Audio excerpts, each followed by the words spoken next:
Thanks for your cooperation. Aloha, good afternoon, everybody. On this pleasant Wednesday from Larry H. Miller Field on the campus of Brigham Young University, we welcome you to this elimination game in the 2024 UHSAA 6A Baseball Tournament. And today, it's the matchup nobody expected to see in an elimination game. The two best teams in the state, Riverton and American Fork, playing for the right to keep their season alive. My broadcast partner, Ty Wilkinson, Alexander Timolip, joining you here from the Cy and Betty Kimball press box here at Larry H. Miller Field. Ty, when this tournament started, we were looking at each other. Nobody could have foreseen Riverton and American Fork playing to keep their season alive in a game like this. And not an elimination game. I would say absolutely not, Alex. Riverton and American Fork, both powerhouses originally. And keep in mind, this is a 1 versus 4 seed playing for elimination. That is in and of itself just a crazy statistic. Not only just going into this game, but just having both seasons at fate for the end of the season. One has to go home, and the other one has to face against Lehigh in a rematch.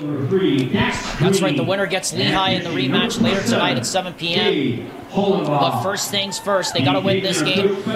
And we talked about these two teams playing against Lehigh in 2 consecutive days. They absolutely gave Lehigh everything they could handle, but Lehigh was just so much better than them in the end. It was just the prevailing factor that Lehigh had and the depth in their lineup that kind of just took over the relieving part of the pitching for American Fork yesterday. I mean, that 4-2 win, you could hardly even script something like that, Alex. We said it was pretty much like out of a movie. But again, American Fork is going to have to seek redemption, but they're going to have to play 2 games in order to do that if they can knock off Riverton. Either of these teams will have to play 2 games, and then they'll have to play against Lehigh, the powerhouse so far in this tournament, as we've seen.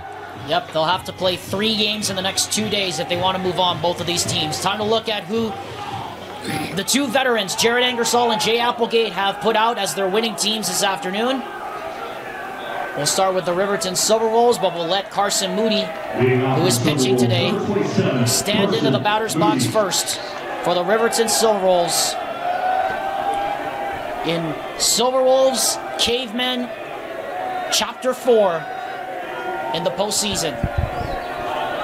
The first pitch by Gabe Hollenbach is there for a strike, and we're off and running. Alex, it's interesting the tradition that Riverton has in the first inning. All the players, they show off their bleach blonde hair out there to kind of commemorate this first inning for Carson Moody. This one is golf foul. Past the roof, so not time for a random roof ringer. Presented by Any Hour Services.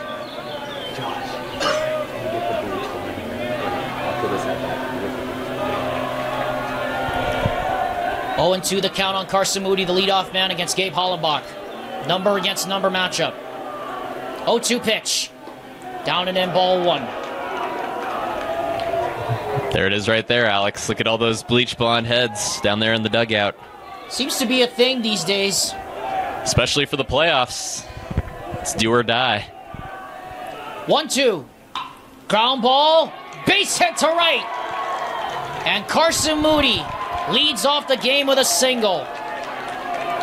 And just as he did, was HBP'd on the first pitch of the year against American Fork. He reaches base for the first time in the playoffs against American Fork. Quickly the lineup for Riverton, and who Jay Applegate has put together as his winning team this afternoon.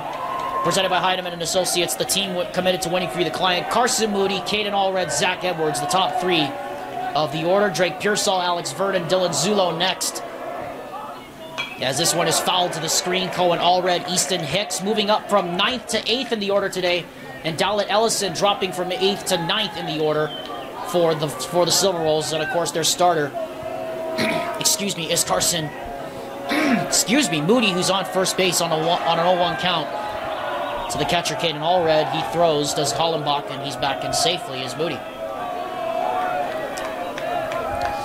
Alex, this matchup can be taken all the way back to the first game of the season. That's March 15th. Riverton knocked off American Fork 8-3 in the first game, and they haven't met since, and here they are in an elimination game in the playoffs. And I was there at that game. I mean, it was a dominant performance by Jay Applegate's Silverwolves. I mean, they jumped on American Fork right from the jump and just never let go. Quick throw back to first as Carson Moody is back in there. Watts actually dropped the throw and couldn't get the tag down. Carson Moody, as I said, was plunked on the first pitch of the entire season for American Fork. And then came around to score that 2-run double by Drake Pearsall. Here's a bunt drop down in front of the plate. They'll go the short way to first for the force out, so the sacrifice works 1-3. And there's one out here in the top half of the first inning as the advance to second. Zach Edwards.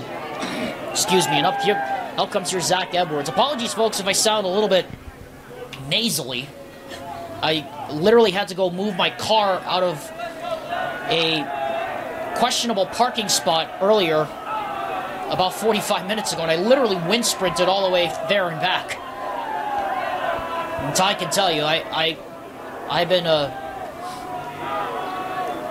trying to clear my throat like crazy over the last 45 minutes, and I apologize in advance for any noises you may hear in the background as well. As this is chopped by Edwards, right back to Gabe Hollenbach. Great stab, and throw over to first in time. Runner does not advance. And back-to-back outs with runners in scoring position now. And here comes the third baseman, Drake Pearsall. Well, a couple good unassisted outs there for Gabe Hollenbach. He fielded the bunt really cleanly, threw over to first, and now he gets the ground out right back to him.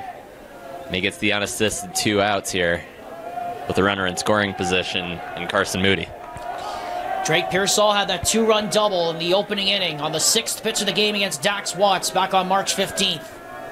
And he has his buddy Carson Moody in scoring position once again with 2 outs. And time was quickly called.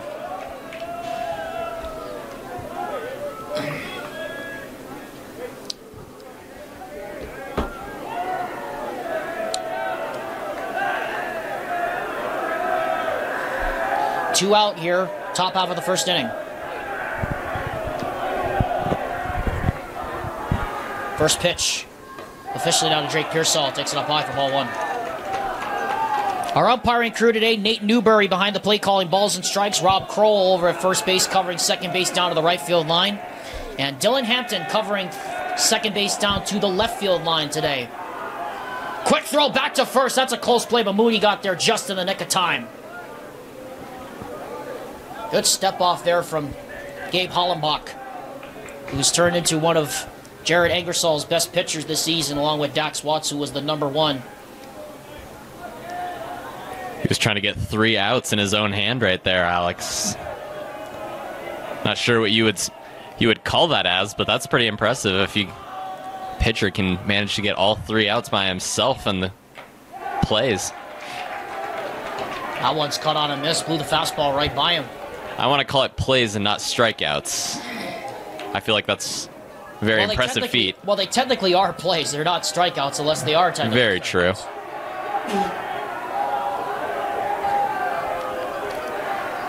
Look back at second by Hollenbach on the 1-1. This one is a base hit to left. Here comes Moody. He will score out of the throw.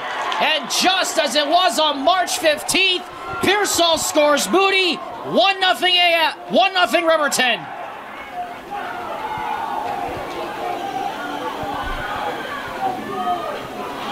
Now hitting number 25, Alex Vernon. Instead of a 2-run double this time, it's a RBI single for Drake Pearsall. And the Silverwolves deliver the first punch. Now here's Alex Vernon, the dangerous first baseman who takes a strike about letter high. Well, who other to do it than Drake Pearsall, the team leader in RBIs. That's getting real close to his 30th on the year. Alex Vernon, who had a crucial RBI double back on March 15th, singes this one through the right side. Applegate throws up the stop sign. 3 hits in the first inning, all in the first 4 batters for the Riverton Silverwolves. And they are humming.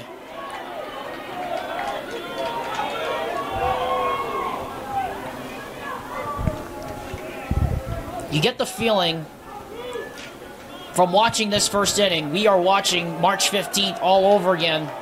That first inning where Riverton exploded for 3 runs on 6 hits before Cooper Hansen even came to the plate. And we already have movement in the American Fork bullpen as Jared Angersall has to be thinking to himself, not this movie again. That one misses the corner and low, ball 1.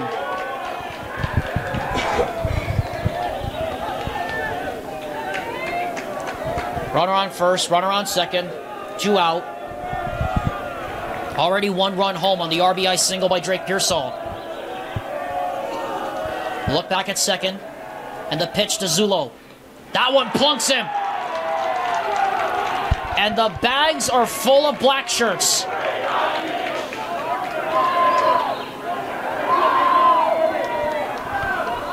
And here comes Cohen Allred, the center fielder today. And a quick staff meeting on the mound here between Hollenbach and his defense. And Ty, I just said it. March 15th, this is how Riverton opened the scoring.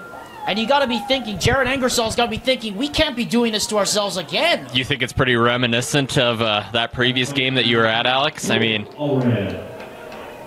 stakes, unfortunately, though, are at a different level as they were the first game of the season. Again, there's already movement in the American Fork bullpen, and we're just on the 5th batter or 6th or 7th batter of the game. This one off the corner, and a called strike right at the knees. It's been a fast 7 batters, too. This game even started, looks like 6 minutes ago, roughly, just around that time frame. Court Taylor is one of the relievers up in the bullpen, a lefty for American Fork, as this one is chopped foul by Allred. Up the third base line. The other reliever in there for American Fork is number 33, Tyson Averett. Bags are full of Silverwolves. 2 strikes and 2 outs. 1 run already home on the RBI single by Drake Pearsall. Can Gabe Hollenbach get out of this jam and prevent any more damage? That's in the dirt. Ball 1. Well, Cohen went 0 of 3 in the game against Lehigh. I feel like this is a pretty similar situation, I guess, in the dire of the situation that you get in. And now he does it with bases loaded. Let's see if he can potentially add on to the scoring that Riverton's already done. Did he go? Yes! Strike 3.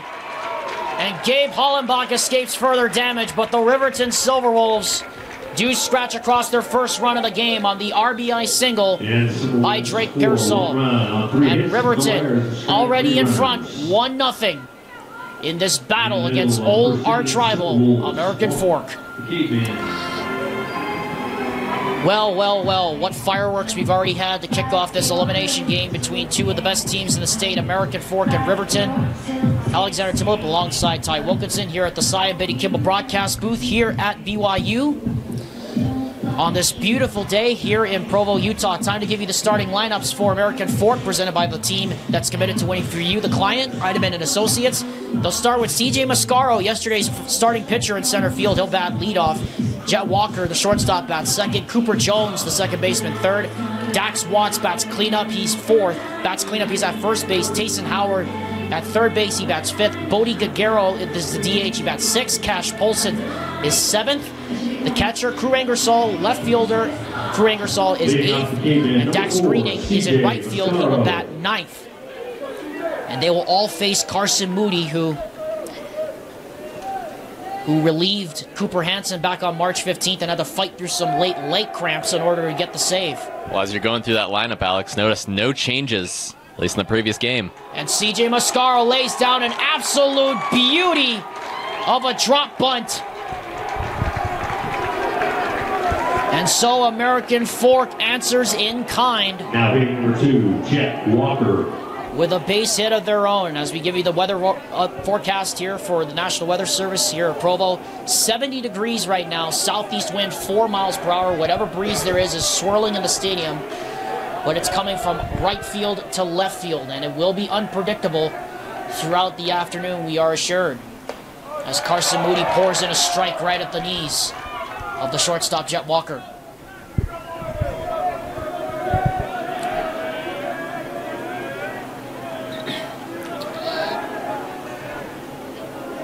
Oh, 1 pitch coming from Moody. That one is high and inside, ball 1. Well, Jet also struggled in yesterday's game against Lehigh. A couple of strikeouts. He was 0 for 4, grounded out in a couple of field outs. Obviously, today's a different day. You wonder if that'll play a factor as it did yesterday. Looked like Walker went. He did. Strike 2. And quickly 1 ball and 2 strikes here on Jet Walker.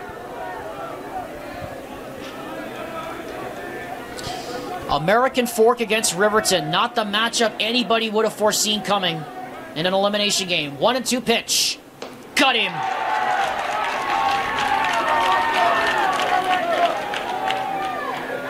First strikeout of the day for Carson Moody, and here comes Cooper Jones, the second baseman. Runner on first following the bunt single by C.J. Mascaro.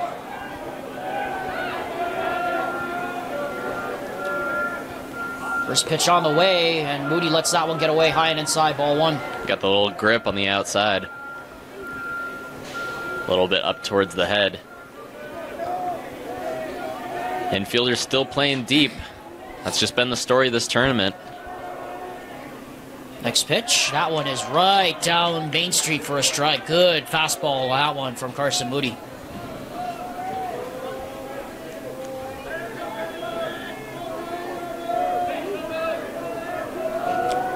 One pitch. Runner goes. Throw down to second. Way into center field. But Mascaro will not even attempt to run on that one. So maybe a little bit of nerves there from Caden Allred. That throw was way up there into center field. That one almost looked like it touched the top of the net here from where we were sitting. But Ty, it's what you expect. A lot of nerves here early on. Playoff baseball. Gotta love it. 2-1 pitch. Lined towards second. And it hangs up just long enough for the second baseman to get over there. And the person of McCade Ortiz. And there is quickly 2 out now. As the first baseman, Dax Watts, steps to the plate. He who was the starter in that game on March 15th. Again, he didn't throw a strike till his 6th pitch of the game against Riverton in that opener. And by the time he had done so, Riverton was already up 3-0. On a 2-run double by Drake Pearsall and then a single by Dylan Zulo to score Pearsall from third as this pitch is inside on him, ball 1. And Ty, you can tell I know way too much about these two teams already. Yeah, well, I mean, it's a stacked lineup. I mean, we were expecting calling these teams later in the semifinal game. Yeah, we were expecting to call these two teams in the semis yesterday in the second round. This one is chopped toward third and a foul ball as it hits the line. Watts got the win on Monday in that dominant win over American Fork, combined with Jet Walker for that one hitter over Syracuse.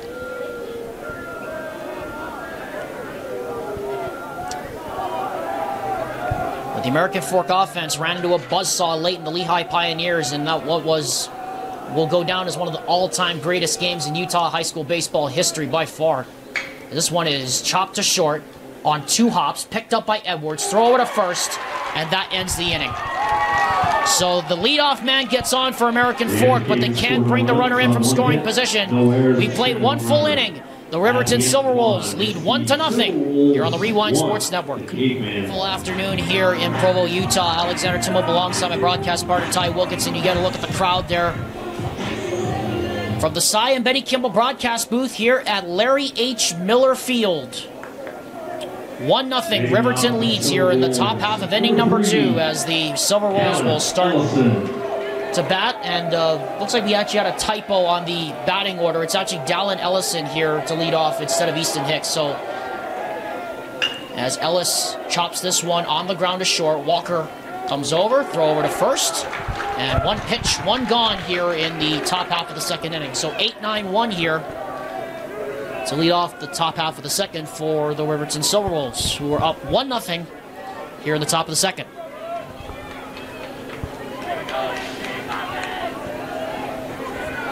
Now to plate number 5, Easton Hicks. That'll bring up Easton Hicks, the soon-to-be Salta, Argentina missionary and Utah Tech football commit.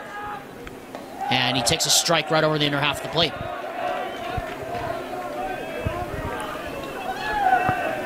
Carson Moody stands on deck as the scorer of the only run so far. Here's the 0-1. This one is chopped this time towards second. On 2 hops, throw over to first. And quickly, there are 2 gone here in the top half of the second. Good time to remind you that anytime a ball hits the roof at UCCU Ballpark or the tarp here at Larry H. Miller Field throughout the week, Ty and I will be digging up some random facts about the game of baseball through our Any Hour Services Random Roof Ringer. So keep your eyes on the ball going on the roof and listen for the sounds to see if we can dig up some random facts for you. I don't know about dig up. I just need to search through my 80 million that I've already made. Whether it's search through 80 million or dig up notes, I mean, it's the exact same thing. Because you got to remember, Ty, I grew up in a different generation than you. Yeah, very true. My parents and my generation, we grew up when the internet was just born. This one is picked up on the knees for a strike. Good pitch from Hollenbach.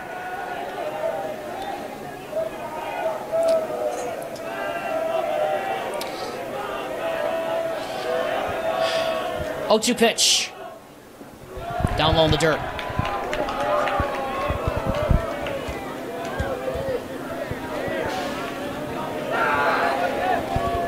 Moody 1 for 1 today with the single and scored. 1-2 pitch. Goodbye. Gabe Hollenbach with his second strikeout of the day. We go now to the bottom of inning number 2 here in this elimination game. It remains 1-0 Riverton. American Fork looking to get something going. Look there at Y Mountain here at the campus of Brigham Young University. Alexander Smith alongside Ty Wilkinson here at the Cy and Betty Kimmel press box at Larry H. Miller Field. Alexander Timolip here with you with Ty Wilkinson. Ty, as expected, Riverton and American Fork putting their best out here early on. Just like last night's game between Lehigh and American Fork, you can tell this game just feels different. Right, it definitely does. And we mentioned that too during the Lehigh game. Like this series with Lehigh Riverton, American Fork Riverton, and now American Fork Riverton has just been an amazing, I guess, trifecta between these teams to be watching. And because of that, now it turns into an elimination game for a couple of the top seeds in the tournament. I mean, you just can't believe watching these two teams in an elimination game, but I'm all for it because you know what that means. It means both teams are going to be playing at their highest level. I mean, and we touched on it yesterday. I mean, these are the two teams that have won the last 5 state championships. American Forks won 3 of the last 4. Riverton was the only one that stopped that streak in 2022, as this is grounded to first. Vernon has some trouble picking it up, but able to gather it and run it over himself. 3 unassisted for the out. There's one gone. Oh, there's one of the best first basemen over there. He read that ball a little bit perfectly. Hobbled it a little bit into the glove, but good to come away and get that first out. And you wonder if Carson Moody is feeling a little comfortable now that he has a very outstanding defense out there. First pitch on the way to the DH, Bodie Gagaro, the 6th man in the order, misses outside, ball 1. 1-0 pitch. That one is a called strike right at the knees. Good pitch. And Carson Moody was telling me back in March how American Fork beating Riverton last year added some fuel to the fire. And it gave them an opportunity to get back in this position. They want to get through American Fork because they know how good they are. Kind of just tells you how bitter these two teams' rivalry really is, as this one is swung on and foul tipped straight back to the backstop by Gagaro. 1 ball and 2 strikes. 1 out here in the bottom half of inning number 2. 1-0 American Fork trails. 1-2 pitch. Goodbye. Caught you staring. So Gagero gets made a peeping Tom and gets sent straight back to the dugout, to the principal's office, and now up steps the catcher, Cash Polson. Well, second of the day. And he managed to get a pretty good one. Carson Moody, a little off speed. As like you said, he caught him staring. Chopper foul over to the American Fork dugout. First pitch to Cash Polson. I mean, Carson during the regular season, I mean, he kind of struggled a little bit. 2 for 3 during the season with a 4.74 ERA on 9 appearances, but you got to think Coach Madsen trusts him in this position if he's having them up against the American Fork Cavemen. Well, the other thing is Coach Applegate was telling me back on March 15, Cooper Hansen has been the #1 for Riverton for so many years, but Carson Moody really has come into his own. 0-2 pitch is flown in the air to right, waiting on it, and making the squeeze is Dylan Zulo, and that ends the inning. Carson Moody sets down the American Fork Cavemen, Ekahi Elua Aloha, in the bottom of the second inning. We head to the top of the third. Riverton still up 1-0 here on the Rewind Sports Network. Welcome back to Larry H. Miller Field on the campus of BYU. This is a good time to remind you the Rewind Sports Network's coverage of the UHSAA baseball playoffs continues today.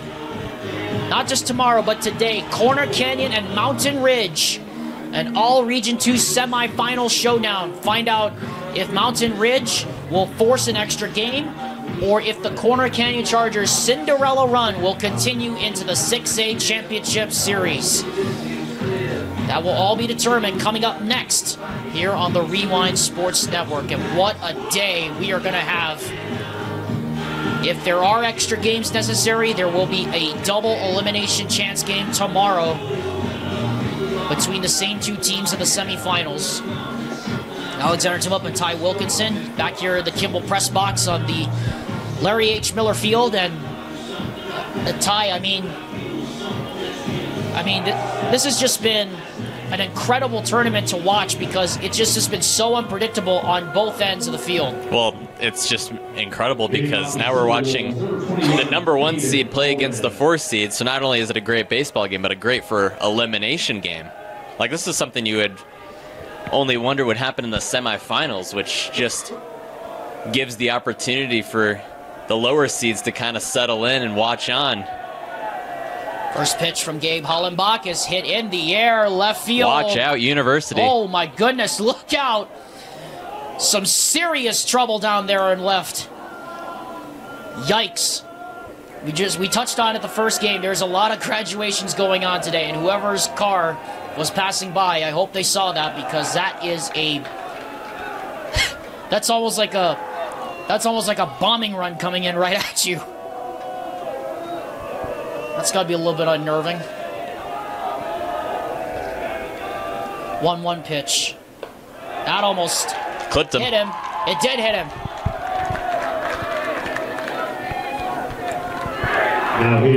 Umpire Nate Newberry said it did clip Caden Allred, so once again, runner on first. Well, that's also the second hit by pitch that Gabe Hollenbach has dealt to this lineup so far. And here comes Zach Edwards. Oregon State commit. Was a starter on the varsity basketball team and the football team. A 3-sport athlete, scholar athlete as well. Very dangerous hitter. Quick throw back to first, and Watts trapped the throw on the ground and was not able to get a tag down. Well, unfortunately, didn't have his best pitching performance in that game against Lehigh, but he did have an outstanding hitting opportunity. He faces the 0-0 count against Hollenbach. This one down low and outside, ball 1. 1 run, 3 hits on the ledger so far for Riverton. The 3 hits came in the first 4 batters as Drake Pearsall with an RBI single to drive in Carson Moody. Made it 1-0 in the top of the first. This one is tapped weakly on the ground. Howard will go the short way to second for first, I should say, for the 5-3 fielder's choice. That'll advance the runner to second, and there's 1 gone. Almost goes down as a de facto sacrifice, if you will, moving Allred into scoring position, and now up steps Drake Pearsall, the third baseman. He had an RBI single in the first inning. And now you got a speedy guy out there, Caden Allred. Let's see if he can knock in another one for a second of the afternoon. Here comes the pitch. This one is lifted foul off to the right.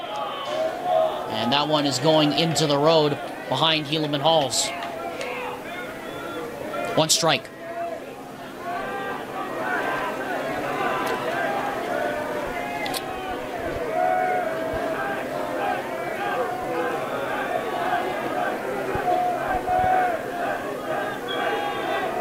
And time called as Hollenbach having a stare down over there with Caden Allred.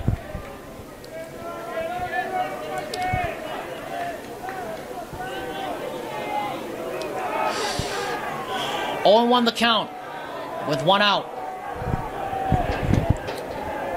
And the pitch coming from Hollenbach as he's continuing to stare down Caden Allred over there at second.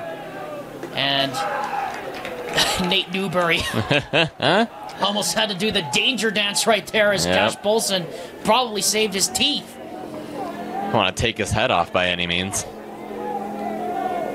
I mean, Newberry, poor Nate Newberry, the home plate umpire, almost had to duck out of the way. 1-1. High fly ball, deep left center field, to the wall, off the base of the fence. Applegate will put the stop sign on the runner at third. Drake Pearsall with an RBI single, now a double.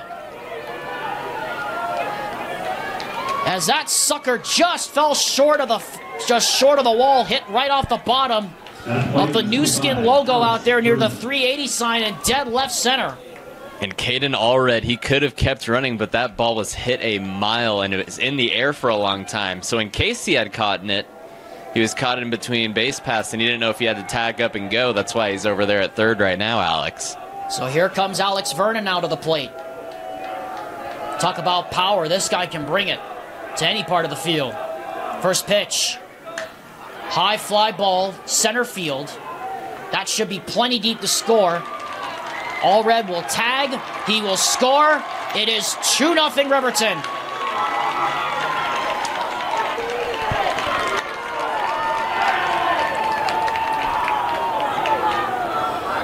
At the plate, number 6, Dylan Zulo. So here comes Dylan Zulo now to the plate. So through 3 innings, Ty, Drake Pearsall 2 for 2. He needs a triple and a home run to complete the cycle. Think he can do it? Well, he almost got picked off right there at second base. He was way off the bag. Jay Applegate giving him the death stare over at second base. As he normally does. So when his players make a untimely error, an unfortunate one. 2 out. Runner on second. Here's the pitch.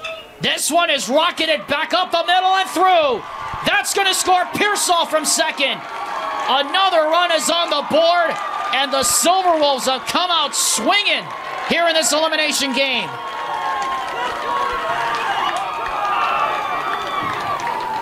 At the plate, number 19, Cohen Allred.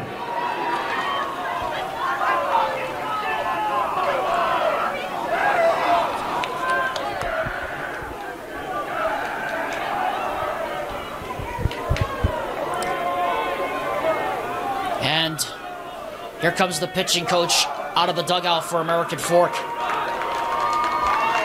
Again, we already have movement up in the bullpen. Lefty Court Taylor is up there in the bullpen.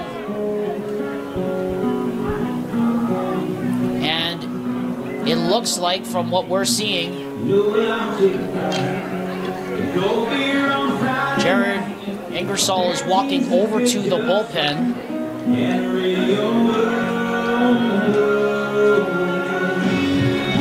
Right now.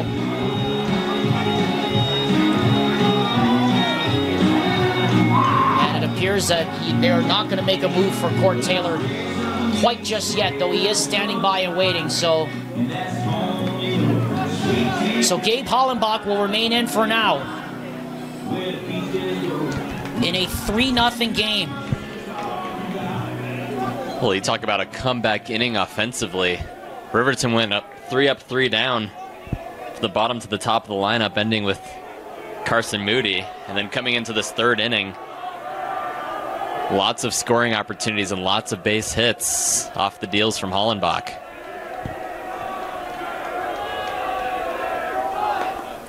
Bunt shown. Allred pulls it back, but takes a strike anyway.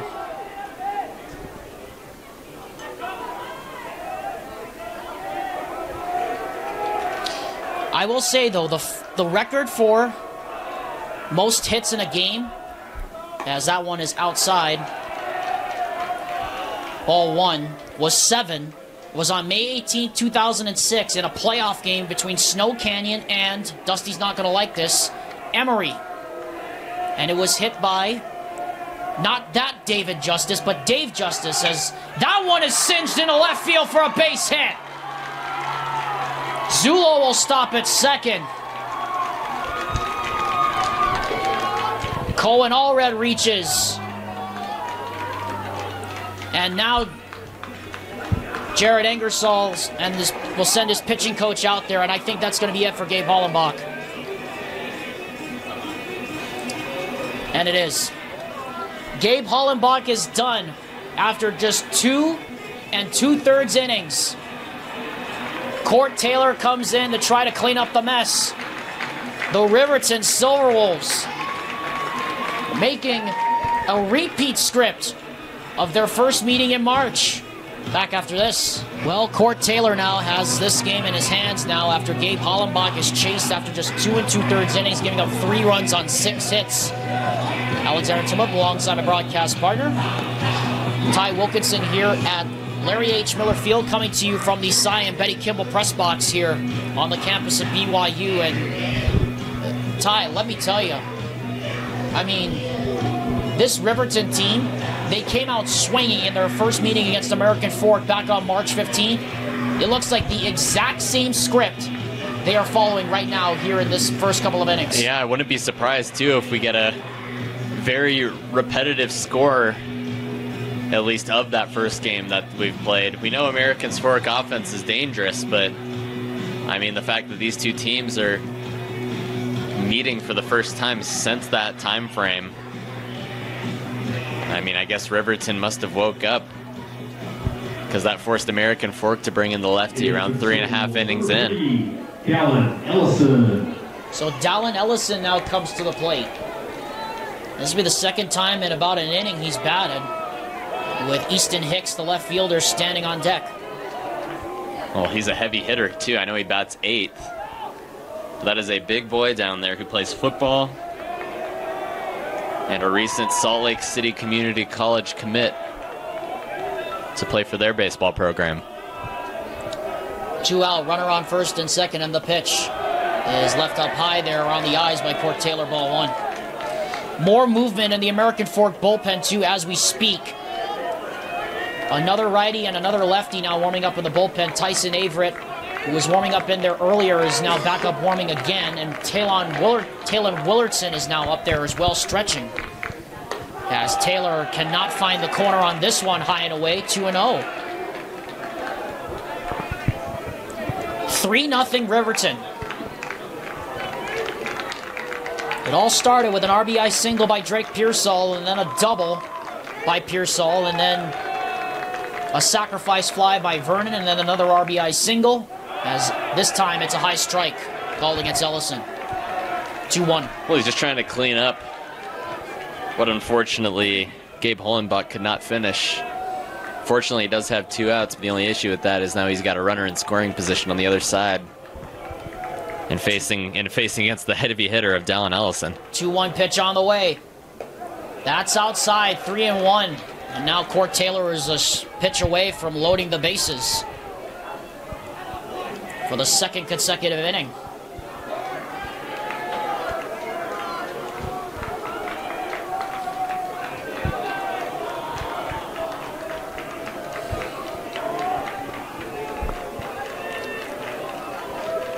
The 3-1 pitch. Grounder to right. Good spear there by the second baseman. Throw over to first in time. And that concludes matters here in the top of the third inning, but Riverton scratches across 2 more runs in the inning, and they lead 2-1. We head now to the bottom of the third inning. American Fork, the defending champs, down 3-0 to Riverton. Back here on the campus of Brigham Young University, as you get a look at the beautiful Wasatch Front here on a 70-degree day here in Provo, Utah. Alexander Timup alongside my broadcast partner, Ty Wilkinson. 3-0, bottom of the third inning. Riverton leads American Fork, and you have to say, Ty, it is well-deserved so far for the start Riverton has had. It definitely is, especially not only just in the defensive perspective with the pitching courtesy of Carson Moody, but also the offensive perspective. I mean, that third inning, Drake Pearsall, Alex Vernon, Dylan Zulo, I mean, that says it all. It's the heart of the lineup that really kind of just put a dent right now, and the reason why the score is the way it is, 3-0 in favor of Riverton. But I must say, do not count out American Fork and their offense. Once they get a spark, they can usually get going. 8-9-1 to lead off against Carson Moody here in the bottom half of inning number 3, as that pitch to Karangersall is inside for ball 1. I mentioned this earlier in the game that American Fork played, Alex, that the first 2 innings were crucial to American Fork's success, and the reason that they had so many runs. 71 runs based off of the opponents that they faced in those first 2 innings out of their 212 they've scored in the regular season. Grounded up the middle, and a good spear by the shortstop Edwards, but it pops right out of his glove, and he's not able to make a throw over to first. I believe that's going to go down as a base hit. It will. And so American Fork, as you said, Ty, gets the first runner on base now with nobody out. As up steps Dax Greeny, now the right fielder. Well, that's some hot turf out there and difficult to deal with, that the sun kind of bakes on it too in that infield. Good off-speed pitch for a strike there from Moody. Dropped it right in at the knees.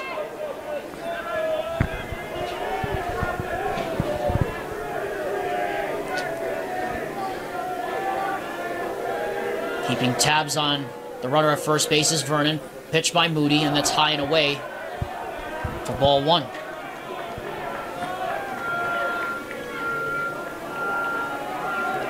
Well, if you can survive the day game, then you get the night one against Lehigh, who's also played 2, about to be 3 games tonight at the exact same time, 7 p.m. So I guess Lehigh, you could say, embraces the night. We'll see how tonight goes.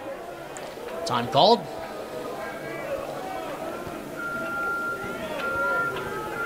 Bringing up that vampire Cougars conspiracy, given the fact we're on the campus. 1-1 pitch. And that's outside. 2 balls and a strike.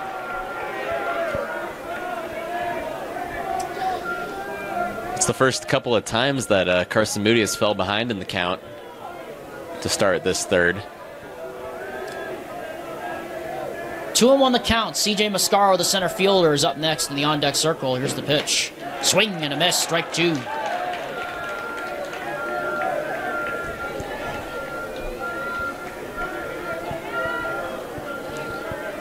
No runs, just 2 base hits for American Fork so far, as Jared Ingersoll motioning over to the runner at first, Ingersoll, to get back to the base. Now takes his lead. And Moody's ready. 2-2 pitch.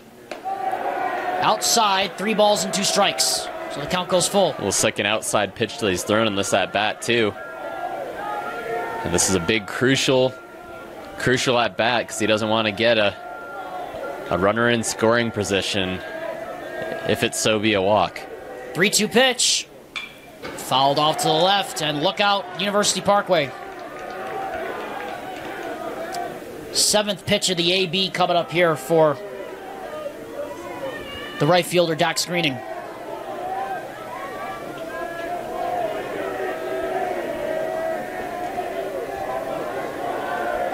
Can't lose him here. 3-2. And he does. Ball 4. First walk issued by Carson Moody, and there's runners on first and second now with nobody out. Well, that's crucial, because up comes the lefty. And not just the lefty, now it's the top of the lineup. And here comes CJ Mascaro out of the plate. to face Carson Moody.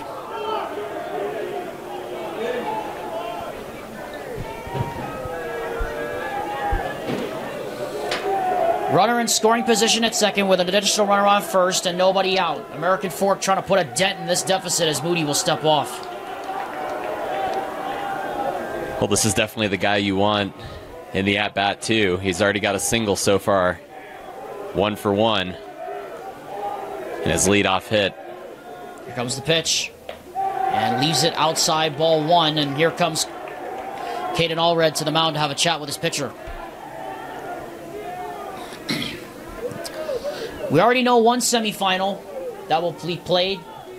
Corner Canyon will face off against Mountain Ridge later on. That's coming up next, as we said. Winner of this game will face the Lehigh Pioneers later tonight.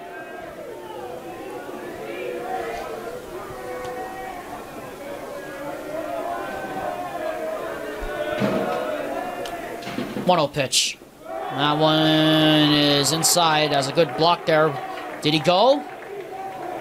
Caden Allred just checking over to make sure that he didn't go, and he didn't. And here comes Allred again, and this time the whole staff is going to come over and have a chat. And here comes Jay Applegate, in fact, from the Riverton dugout. I think it's a good mound visit, Alex. Carson Moody's thrown a couple of four seams on the outside, as you can tell. Well, I guess shout out right now to Caden Allred, who's been able to track them down and not let anything go to the backstop and keep the runners where they are right now. So I think they're trying to get them more calm and collected and bring the accuracy more in. Try to get pitches more inside of the strike zone and see if you can get some takes on this American Fork team. And you also saw in that shot that Josh Dodge just put up on your screen there for the viewers, Jared Angersall also had a staff meeting with his runners and batter, CJ Mascaro. So the chess match continues between these two 20-year-plus coaches.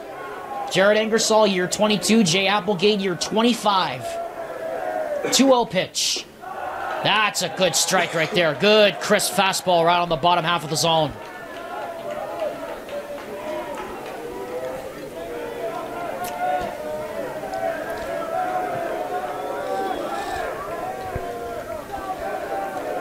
Two-one pitch.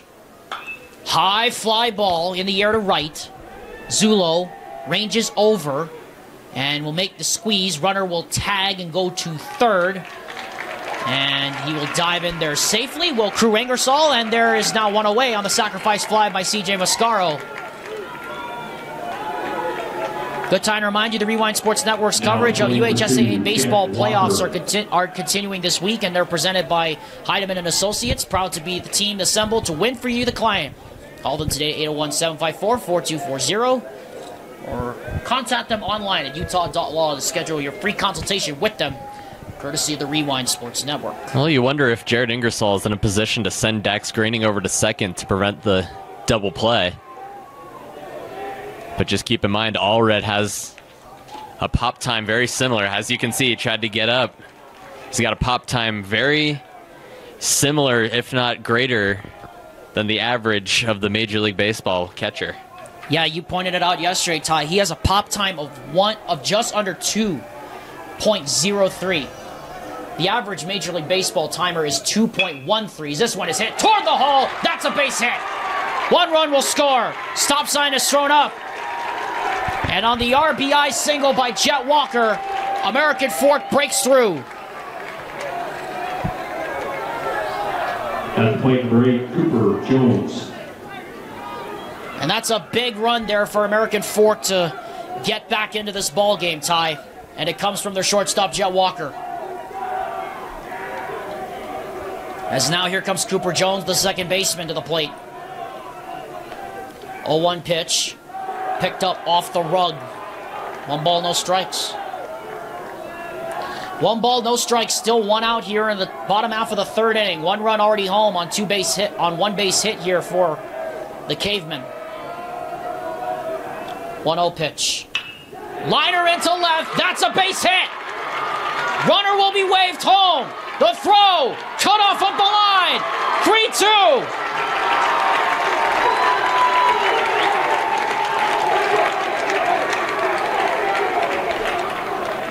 At the plate, number 25, Dax Watts. Dax Watts steps up to the plate. And quickly, 2 runs on 2 base hits for American Fork on back-to-back hitters.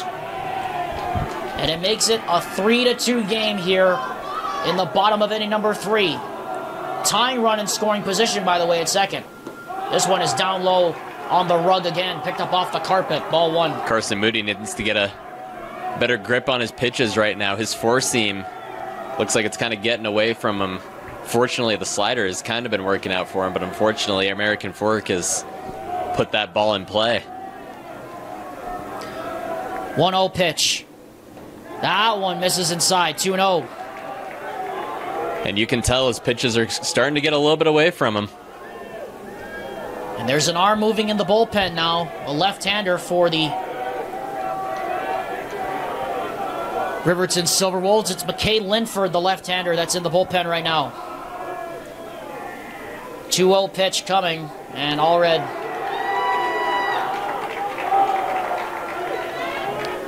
showing some frustration here. That's not something you see very often from him. Yep. Moody just needs to take a breather. He's playing it a little bit too fast. They're disagreeing on pitches right now to deal American Fork.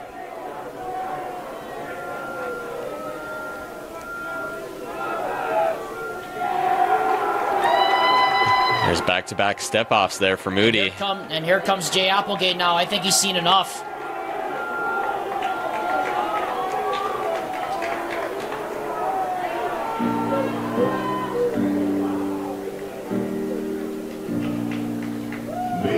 And they are going to move for the left-hander McKay Linford.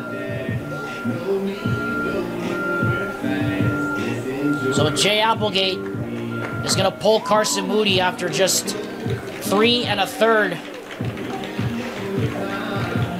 McKay Linford now gets to pick up the pieces. It's a battle of the bullpens now here at Larry Miller Field. In this elimination game, things just got way more interesting here in Provo. Well, McKay Linford now gets to pick up the pieces of what Carson Moody is left over here for the Riverton Silverwolves. Both starters go just 3 2/3 and 3 1/3 innings respectively, as the American Fork Cavemen are threatening to tie this game here in the bottom half of the 3rd inning. They trailed 3-2 after trailing 3-0 in the first part of this game. Ty Wilkinson joining me, Alexander Timlip, here in the booth. And Ty, I turn to you, and we knew this was going to be a battle, and now you're just starting to see. I mean, you called it American Fork. It was only going to take 1 base hit for them to get started, and now here we are in a 3-2 game. Well, it's the winds of change, Alex. I'll do a little song reference for you, as the winds definitely have shifted, but not only just have the winds shifted, so has the defensive perspective now for both Riverton and American Fork, because now it's just going to be a bullpen battle from here on out. Dax Watts returns to the plate now on a 2-0 count. McKay Linford already behind the 8 ball in the count, as he tries to just pick up the pieces of what's been happening. Quick throw back to second, and back in safely is Jet Walker.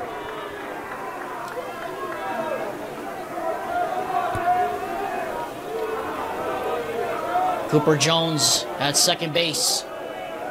Walker at second in scoring position. 3-2 Riverton. 2-0 pitch. Swing and a miss. And the first actual pitch thrown by McKay Linford is a swinging strike on a changeup. Well, that's the first pitch that Dax Watts, I feel like, has seen in a long time, just because of all the 3 combined pickoff attempts for the pitchers. And now he takes a strike, a 2-1 count. And another step off the mound here.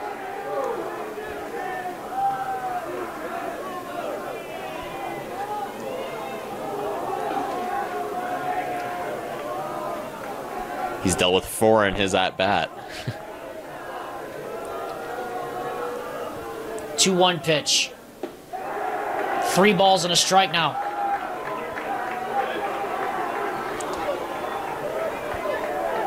You wonder if he'll swing on a hitter's count right here, Alex. Or if he wants to take in the effort to load the bases. 3-1 pitch is fouled back to the screen, and so the count goes full. 3 balls and 2 strikes. He's shaking his head a little bit at that one, too, because that was a little bit outside. It's one of those classic might have swung at ball 4 kind of deals.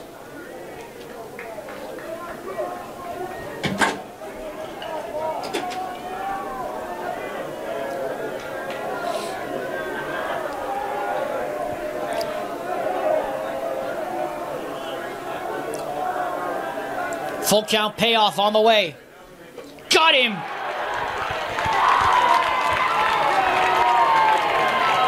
And there are 2 gone now in the inning. Big strikeout there from McKay Linford. And up steps Taysom Howard, left-on-left matchup, and you think this is probably why Applegate brought in Linford in the first place, to face the lefty after the righty Dax Watts.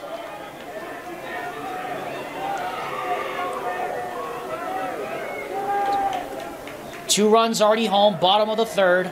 3-2 Riverton.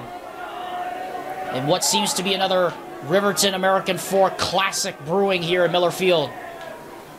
First pitch hits Taysom Howard.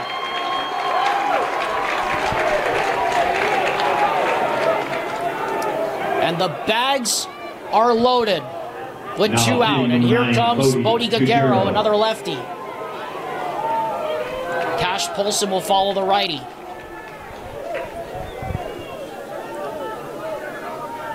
So McKay Linford here, there you see the picture put up by Josh Dodge, is surrounded. Will he surrender? Or will he stand tall? First pitch on the way. And that one looked like it hit the... That one hit the hitter, or did it? They're saying he leaned into it. No, they said he leaned into it, and I believe that means he's out. It's a foul ball or he's out. And here comes Jared Ingersoll down the line to talk with Nate Newberry.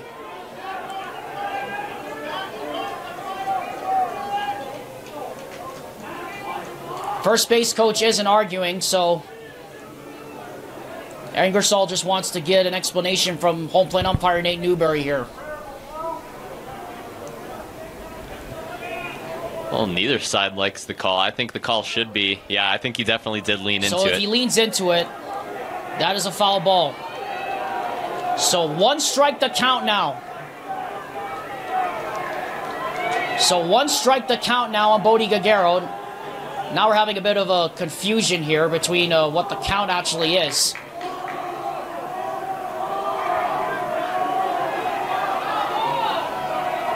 Everyone's saying it's a foul ball because right now the score... Yeah, because I think everybody's just... I think we're all confused right now because the Nate Newberry put up the signal like he was going to... He called a foul ball, so it's a strike, but then he put up a finger and a 0 like he was calling 1 ball, no strikes, and now Applegate's all confused.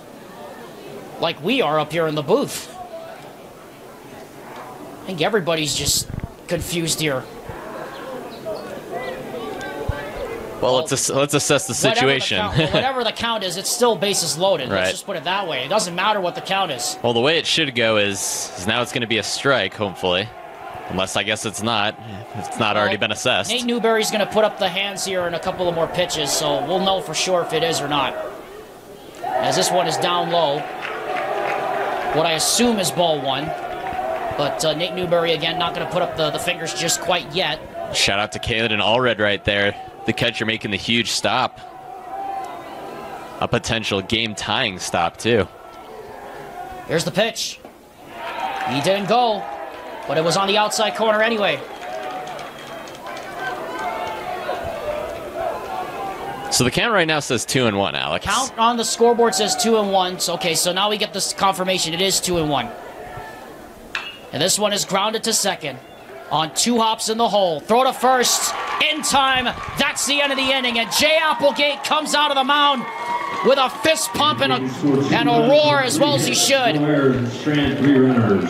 The American Fork Cavemen get 2 across, but they leave the bases loaded. We go to the top of the 4th. 4-2. Top of the 4th. 3-2. Riverton.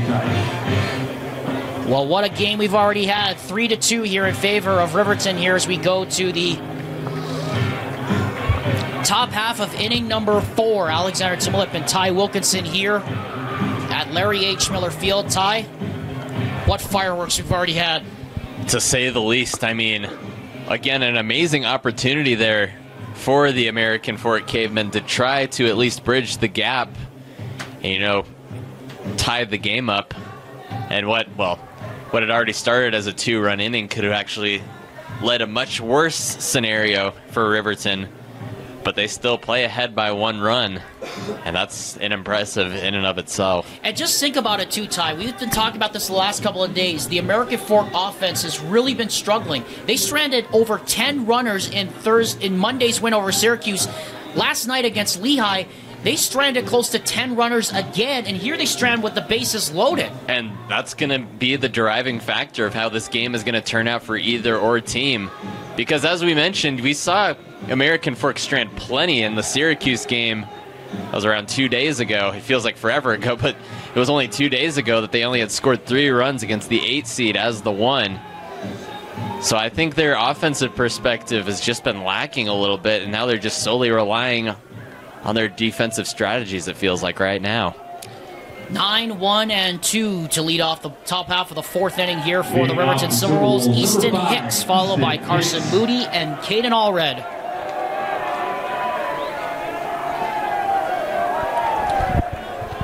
First pitch on the way to Easton Hicks is right down the heart of the plate from Court Taylor for a strike.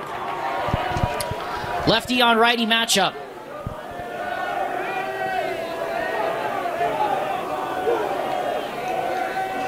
0-1 pitch.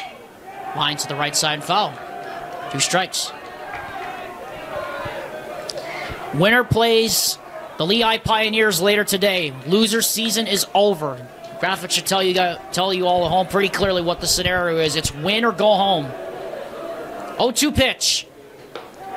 That one just misses the high inside corner.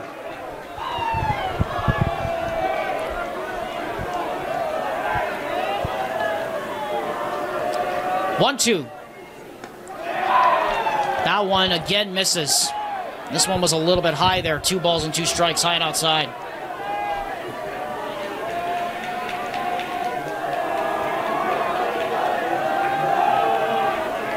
Two-two. And the count goes full. 3 balls and 2 strikes here on Easton Hicks. Good job by the left fielder working the count here. The man they call Hicksy. 3-2. Liner into center field. That's a base hit. It'll drop in front of Mascaro. And Easton Hicks is aboard with a leadoff single to begin proceedings here in the 4th. At the plate, number 27, Carson Moody.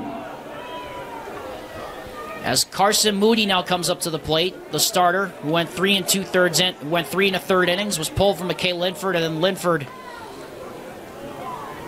got Riverton out of that monster bases loaded jam in the bottom of the 3rd, what it easily could have been a bigger inning for American Fork. First pitch to Moody is chopped foul up the line. The American Fork defense in the outfield, I think, is the furthest that I've seen them play. You see Mascaro all the way out there. He's even past the Y out there in center field, Alex. Yeah, he's just on the top of the Y right now, cheating back inside the top of the Y now as this is lined to right. And that is caught by Dax Watts at first. They're going to double up the runner. 3 unassisted double play. And just like that, there are 2 gone on the twin killing. As Caden Allred now comes up to the plate. That thing was absolutely smoked. But Watts with a great catch over there at first base to prevent a base hit. What surely would have been extra bases as Allred singes this one into right center field for a base hit. Aggressive turn at first. He'll back his way to the bag. And it's a 2-out single, the 8th hit of the game for the Riverton Silverwolves as It looks like we're going to have a pinch runner thrown out there as Talon Bruce now goes out there. As running number 14, Talon Bruce. Jay Applegate communicates that, to home plate umpire Nate Newberry. And I suppose that gives a rhyme of reason why American Fork's outfield is pretty much, it feels like almost to the wall. I mean, if you look at left field. This one is grounded to short on 2 hops to go the short way for the force. That quickly ends the inning. So they get 2 runners on base, but are unable to advance them any further. We head now to the bottom half of inning number 4. It remains 3-2, Riverton.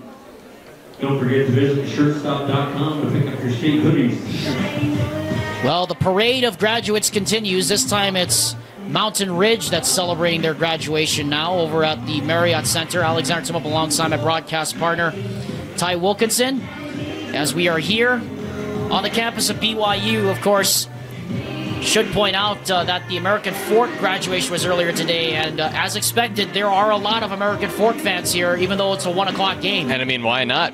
Just head over to a baseball game right across from the Marriott Center after you watch your kid graduate.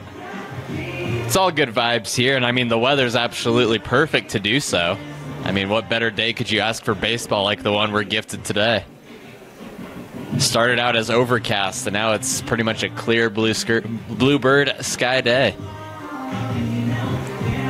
Current temperature down at the Provo Municipal Airport, 72 degrees. North wind at 3 miles per hour. Whatever wind there is coming from behind us out towards left field.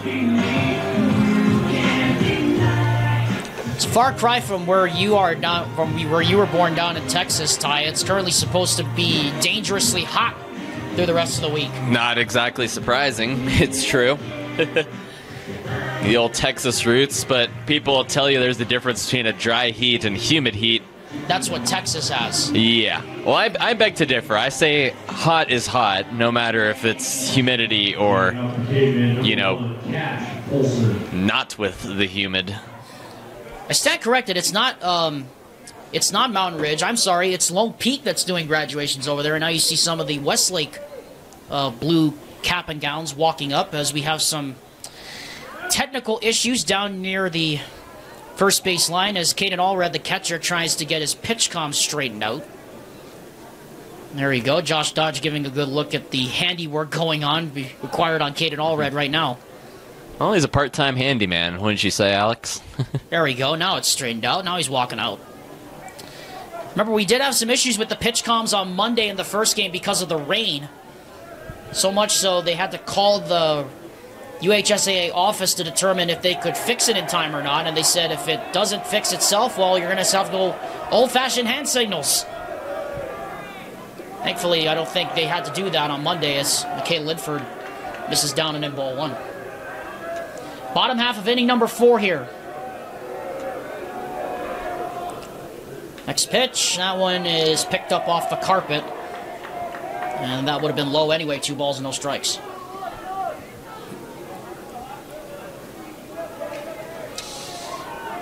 Seven, 8, 9, the batters to come up here in the bottom of the 4th for AF. 2-0 pitch. Liner into left, base hit.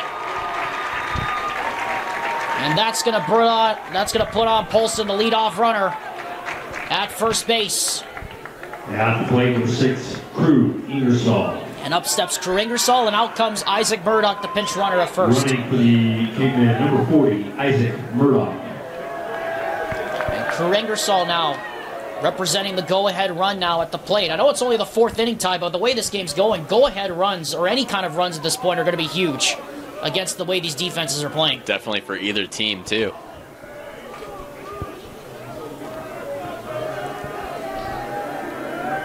First pitch on the way. Ingersoll shows bunt, check throw back to first. And they just missed the tag over there. Murdoch just got in ahead of the throw.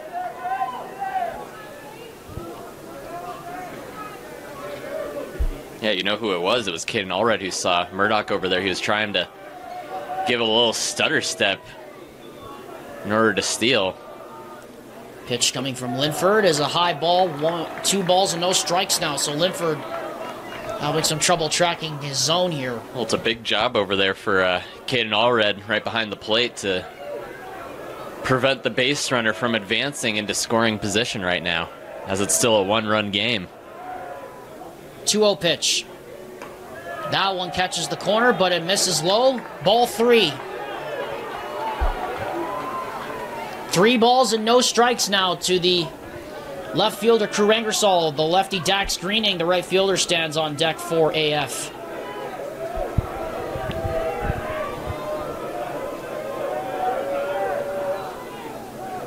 .3-0 pitch.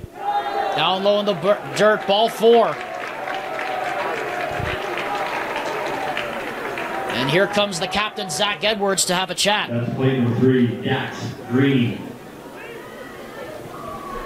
Notice how many captains for the team, at least as we've seen in this tournament, come to talk to their pitcher. They're usually at the shortstop position. So it goes with Zach Edwards, so it goes with Jet Walker for American Fork.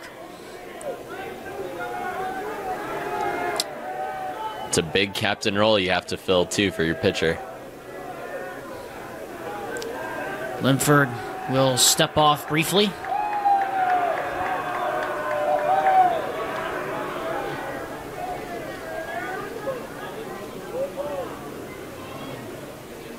As now, Dax Greening and Jared Ingersoll are going to have a chat down here on the third base side. Well, you almost wonder what's going through Ingersoll's head. I mean, a 22-year veteran head coach again in his 22nd season. Many state championships under his belt. Well, let's not forget the guy before him doing all this was one Kim Nelson over at Timpanogos. He who has been the only coach since Timpanogos' inception as a baseball program. He also won 2 state championships at American Fork before taking over at Timpanogos, and he's been there ever since. So this is a continuation, really, of that lineage. Look how far Alex Vernon's going to creep in here. Boy, he was really creeping out, and now they got the runner on a run down. Throw to short, throw to third. Now somebody's got to get him. Now they finally do. And so they catch the runner on a run down. I'm not even going to attempt to try and score that because there were so many throws back and forth. Right. And Jared Ingersoll is currently giving Isaac Murdoch an earful as he heads back to the dugout. That's got to be a lonely walk for that kid. So 1 out now here in the bottom of the 4th. And again, Ty, another unfortunate error at another untimely place for the American Fork Cavemen, as has probably been the story of this whole tournament for them so far. Well, there is still good news for American Fork, as you have a runner in scoring position. So the game-tying run is over at second base with 1 out. Got to be aware of the hot corner at third, though. Third baseman Drake Pearsall shading that way toward the line. Dax Greening's got that big gap. And Greening's not even going to try to swing at that pitch. Ball 1. Well, he's been offered. You see that gap right there between third and second. And the gloves of good old Zach Edwards and Drake Pearsall. 2-1 pitch. High pop-up, and that's probably going out of the tarp. Not and quite. I think it might have actually landed. I think it might have actually landed in the... I saw it landed right over here, right in the stands, and there's the ball. Yeah, so it just missed the tarp over there. So no random roof ringer presented by Any Hour Services, unfortunately. Still haven't had one yet. We still haven't had one, at least for today. At least in this game, not yet. But we did have a couple in the last game. 1-2 pitch. Goodbye. And just like that, there are 2 gone.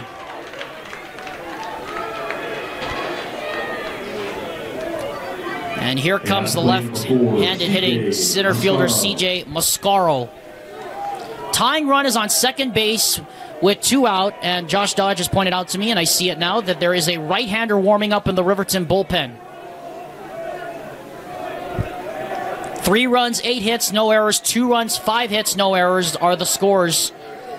And you would have thought that this game would have been so much more offensive. But alas, it is not. This one is lined to third and caught by Drake Pearsall. And once again, Riverton gets out of the jam. They bring a runner to scoring position, but McKay Linford strands him. We go now to the top of inning number 5. It remains 3-2 Riverton. Well, beautiful day here as you take a look at the Wasatch Mountain Range out towards Payson and Spanish Fork. Alexander Timolip and Ty Wilkinson from the Cy and Betty Kimball press box here at the Larry H. Miller Field.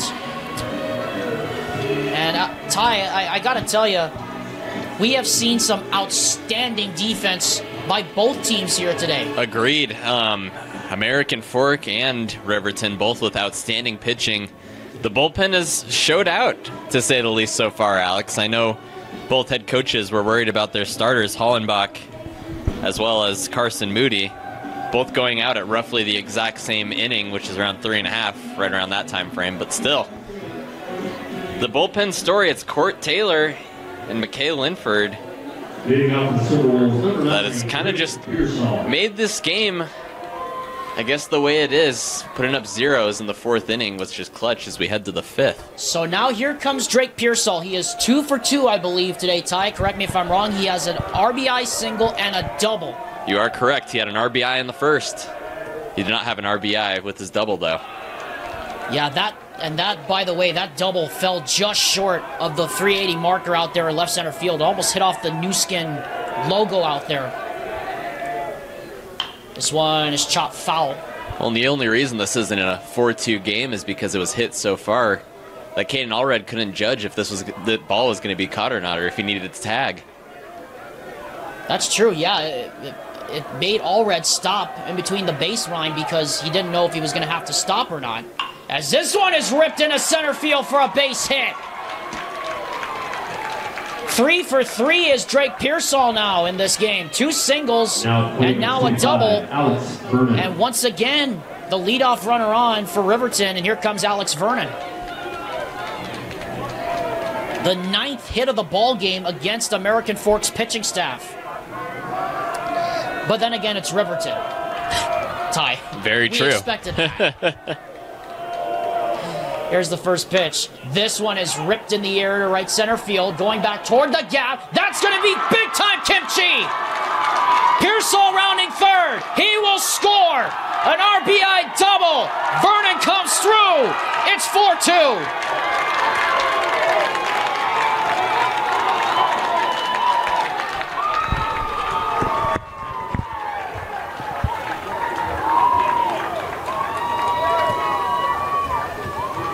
And here comes the pitching coach for American Fork out of the dugout. And that is going to be all for Court Taylor. Back-to-back hits. A single by Pearsall. RBI double by Alex Vernon. The Riverton Silverwolves have restored their 2-run lead. And a pitching change is coming. Well, you don't think the Riverton fans are having fun right now? It is a purple party over on that side of the field as we bring you back inside Larry H. Miller Field on the campus of Brigham Young University. Alexander Timolip alongside my broadcast partner, Ty Wilkinson. And Ty, back-to-back hits on back-to-back plays.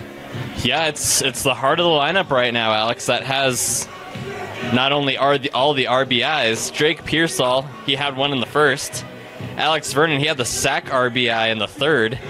And now he just gets his RBI in the 2nd. And then up comes now Dylan Zulo, who also had an RBI in the 3rd. So it's really just the heart of the lineup right now that's doing the damage more than anything. And how about Drake Pearsall? 3 for 3 so far on the afternoon. And he's having himself a day. And now this brings up Tyson Averett, the right-hander.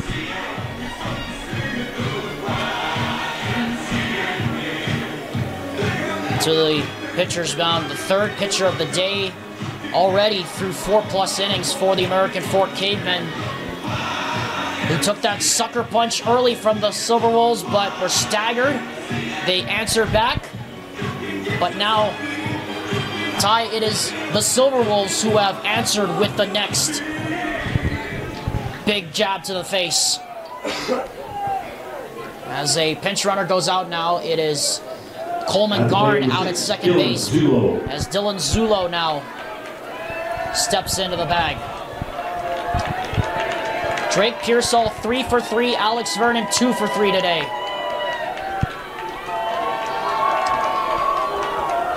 Can Dylan Zulo keep it going? Ball one.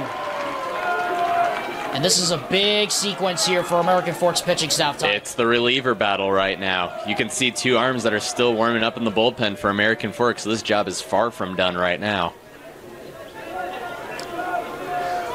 Man standing on deck is the center fielder, Cohen Allred. They're going all righty matchups too, as you see in the bullpen, Alex. Averett will step off the mound, and you're right, Ty, looking over to the bullpen. There are two righties now in the AF bullpen. Coleman Garn on second, pinch running for Alex Vernon following his RBI double. Preceded by the leadoff single by Drake Pearsall, his third hit of the afternoon. 1-0 pitch. Ground ball to third. Good snag by Howard. Had a look at the runner. Now throws to first for the short way throw. Almost acts as a sacrifice. Runner advances to third. And there's one out. And up steps Allred. It's crazy to me, though. There's just one out in this entire inning right now. It feels like there would be more, but Riverton has kind of just blown through. Like I said, it's the heart of the lineup right now. And get a look at the bullpen up there, Josh Dodge, for the viewers at home. The job far from done here for Tyson Averett. That's a good pitch. Good strike right at the knees on Cohen Allred.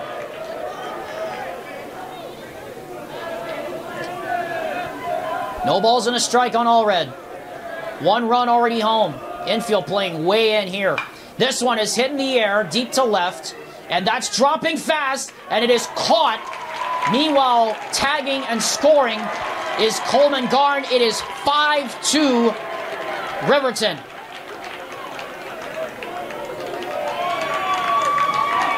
And now some confusion as they thought that the runner didn't tag the bag. But home plate umpire Nate Newberry says, I don't know what you're looking at because he clearly did. Playing the three, Gallen Ellison. So a little gamesmanship there by American Fork, perhaps. As Jared Angersal's still on the top step of the dugout.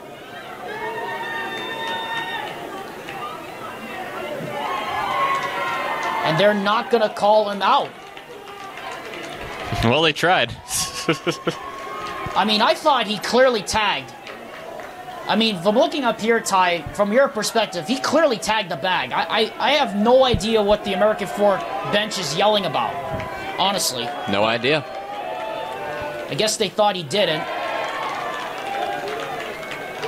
I mean, it all happened so fast, so you can't really blame them for trying at least. But Nate Newberry waved them down not once but twice, saying, don't even think about it.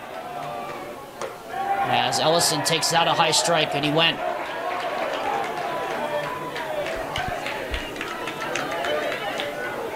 And he's not arguing either. 2 runs already home in the inning. 5-2 Riverton. 1-1 pitch. And this one's down low, 2-1.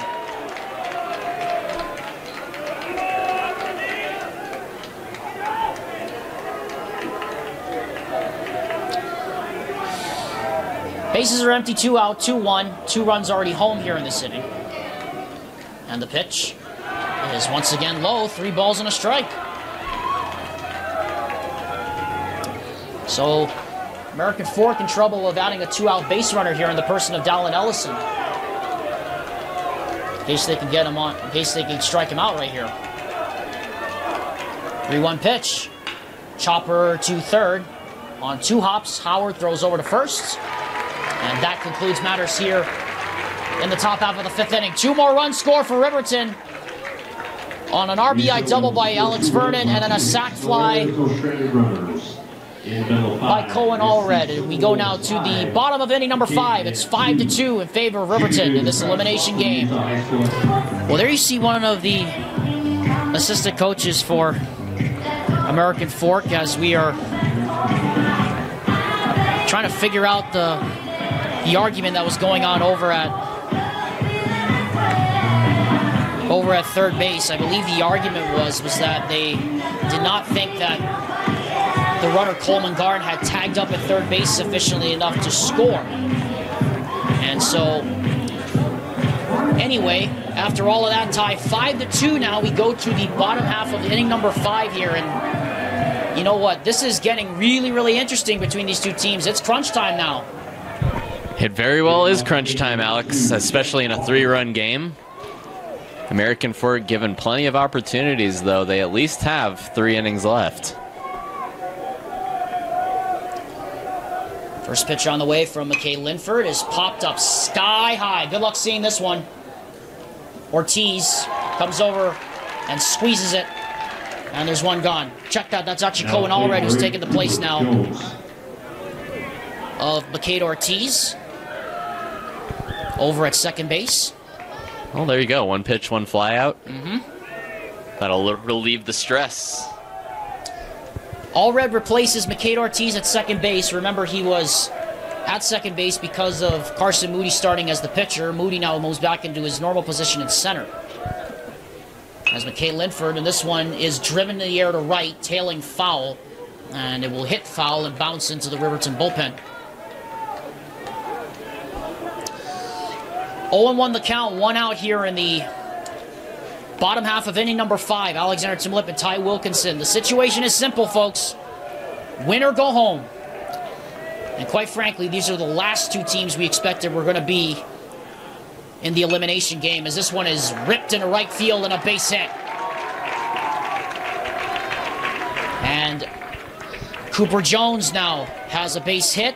American Fork has a runner, and they have an opportunity here as Dax Watts steps to the plate. Well, good job. Cooper Jones, the right-handed batter, he's gotten a couple go into right field, going opposite field, waiting late on his pitches, and gets the strategy down for a second single of the afternoon. So now here comes Dax Watts up to the plate. 2 runs on 6 base hits for American Fork, no errors. First pitch on the way is high and outside, 1 ball, no strikes. Had to snatch that back a couple of inches off the right-hand side of the plate.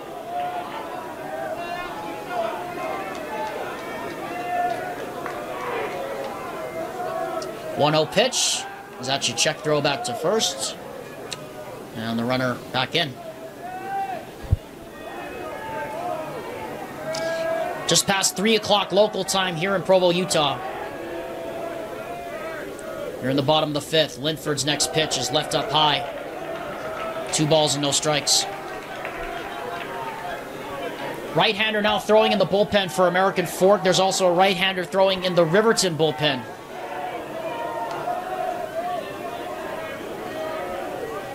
Two-0 pitch. That one just misses inside, 3-0. And now Linford in danger of losing Dax Watts and putting 2 on now and bringing the tying run to the plate. American Fork trying to keep their hopes of another title alive. It will be their 4th in 5 years and their 2nd consecutive. Linford's next pitch is taking all the way for a strike by Dax Watts. Well, other than that double play he had in the 4th inning, Dax Watts, from a batting perspective, he's been pretty quiet. A ground out and a strikeout so far on his batting resume. 3-1 pitch. Lined into center. Moody coming on. Squeezes it. And there's 2 gone. Now playing number 5, Tayson Howard. And here comes Tayson Howard now. Remember, the tying run remains in the on-deck circle. Now in the person of Bodie Gagero. And Tayson Howard will step up here, the third baseman, with 2 out. As we've said, the defenses have played a spectacular game today. Tayson Howard with a couple of big plays. Zach Edwards with a couple of big plays. Not to mention the 3 unassisted double play. Check throw back to first. And back in as the runner. 5 runs, 10 hits for Riverton. 2 runs, 6 hits for American Fork. The winner moves on to the semifinals later tonight to face off against Lehigh. First pitch. That one just misses the bottom corner. 1 ball, no strikes. As Allred had to kind of reach out for that one on the left side of the plate.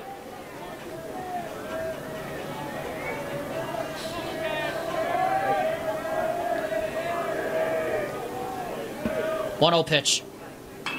High fly ball in the air to left. Hicks coming on. Makes the catch. And that retires the side. American Fork gets a leadoff runner, but they can't do any more than that. After 5 complete innings, the Riverton Silverwolves lead American Fork by 5-2 score. Side of Larry H. Miller Field, coming to you from the Cy and Betty Kimball press box. Alexander Timmel alongside Ty Wilkinson here at the campus of Brigham Young University. 5-2 Riverton as we kick off the top half of the 6th inning, Ty. Riverton got an insurance run, 2 insurance runs, in fact, in that top of the 5th inning. But if you're American Fork, more trouble with the base runners. It's very troubling to see. You are correct for the base runners for American Fork. They haven't been making much noise ever since the 3rd inning. You got 1 single in the 4th and 1 single in the 5th to get those base runners, but Riverton's pitching as well as defense has handled them pretty well and kept them content and quiet, which I guess is mainly the story of this American Fork team, is how content and quiet the bats have been just during this tournament alone. I mean, yesterday only scoring 2 runs to Lehigh, and as of right now they're being held to 2 runs by the next time they bat here in the bottom of the 6th at that point. Yeah, and Ty, you know, we talk about we talk about the defensive adjustments a lot of these coaches make. What have the coaches done to try and take away this American Fork offense? Because the last 3 teams that have played them, Syracuse, and now you look at Riverton, and you look yesterday at Lehigh. How was American Fork able to be held? How have these coaches been able to adjust to this American Fork offense? As Josh Dodge here showing the viewers at home, the Mountain Ridge Sentinels returning from their lunch break to get ready for their next game. Well, to say the least, Alex, I think the biggest note that coaches have to do is the shifts in the infield. I think that's what's holding American Fork to the way that they are, because you have a danger in the infield out there if you're American Fork trying to get the ball past, talented fielders like Zach Edwards, Drake Pearsall, Alex Vernon as well, the first baseman. It's just been a difficult task for them. Easton Hicks leads off the top half of inning number 6, against the new pitcher Jet Walker. As this one is tapped right back to the screen, foul. Cooper Jones moves over to short now, and Bodie Gagero now takes the place of Jet Walker at second. 1-1 pitch. That's a changeup up high, 2-1. It was an RBI single by Drake Pearsall to let everything off, and then it was a double by Alex Vernon that scored the run, as Hicks swings and misses at that one, 2 balls and 2 strikes, and then after that it was a single by Pearsall and an RBI double by Alex Vernon to make it a 5-2 game. Meanwhile, it's a full count here on Easton Hicks, the leadoff man here in the top half of the 6th inning, as some of the Mountain Ridge players come up to sit underneath our area of the press box. 3-2 pitch. See you later. As Hicks strikes out, and there's one gone. Well, isn't that his specialty? I mean, we've seen it before. Jet Walker gives him a couple off-speed pitches. He likes to do about 2 in a row. Then he'll blow it by him with a fastball, either up in the zone or down low. It's the unpredictability of the pitches of Jet Walker. Moody skies this one high in the air to center. Coming on and making the catch is the center fielder Mascaro. And quickly there are 2 gone here in the top half of the 6th. Plate 21, Rewind Sports Network's coverage of UHSAA baseball is presented all season long by Heidemann and Associates and by Igloo Outfitters. Use the promo code REWIND to get 20% off your next order when you order online at igluoutfitters.com. Catcher Caden Allred now stands in and takes ball 1 behind his noggin.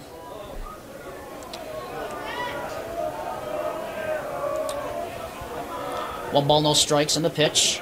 Is another off-speeder left up high, 2-0. Well, he's already been hit by a pitch today. Not sure he exactly wants another run. I'm sure he'll do anything to get on base, so long as it doesn't hit his side again. That's a good crisp fastball from Walker, 2-1.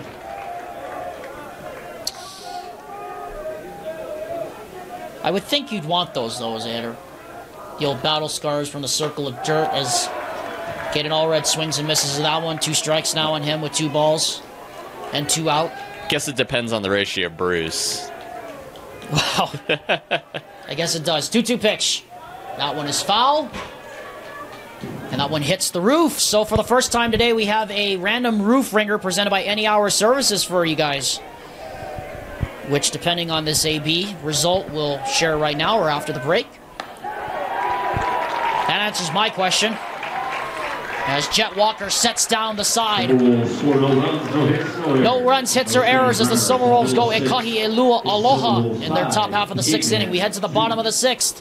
American Fork, as you see there, their season on the line, huddling up for the final stretch and day for both teams here at Larry H. Miller Field. Alexander Timup alongside Ty Wilkinson. Before we get any further, Ty, we had a random roof ringer moment earlier, so what was it? All right, so I want you to guess, Alex, in the history of players that have come through Utah baseball. I'm not talking about University of Utah, the state of Utah in general.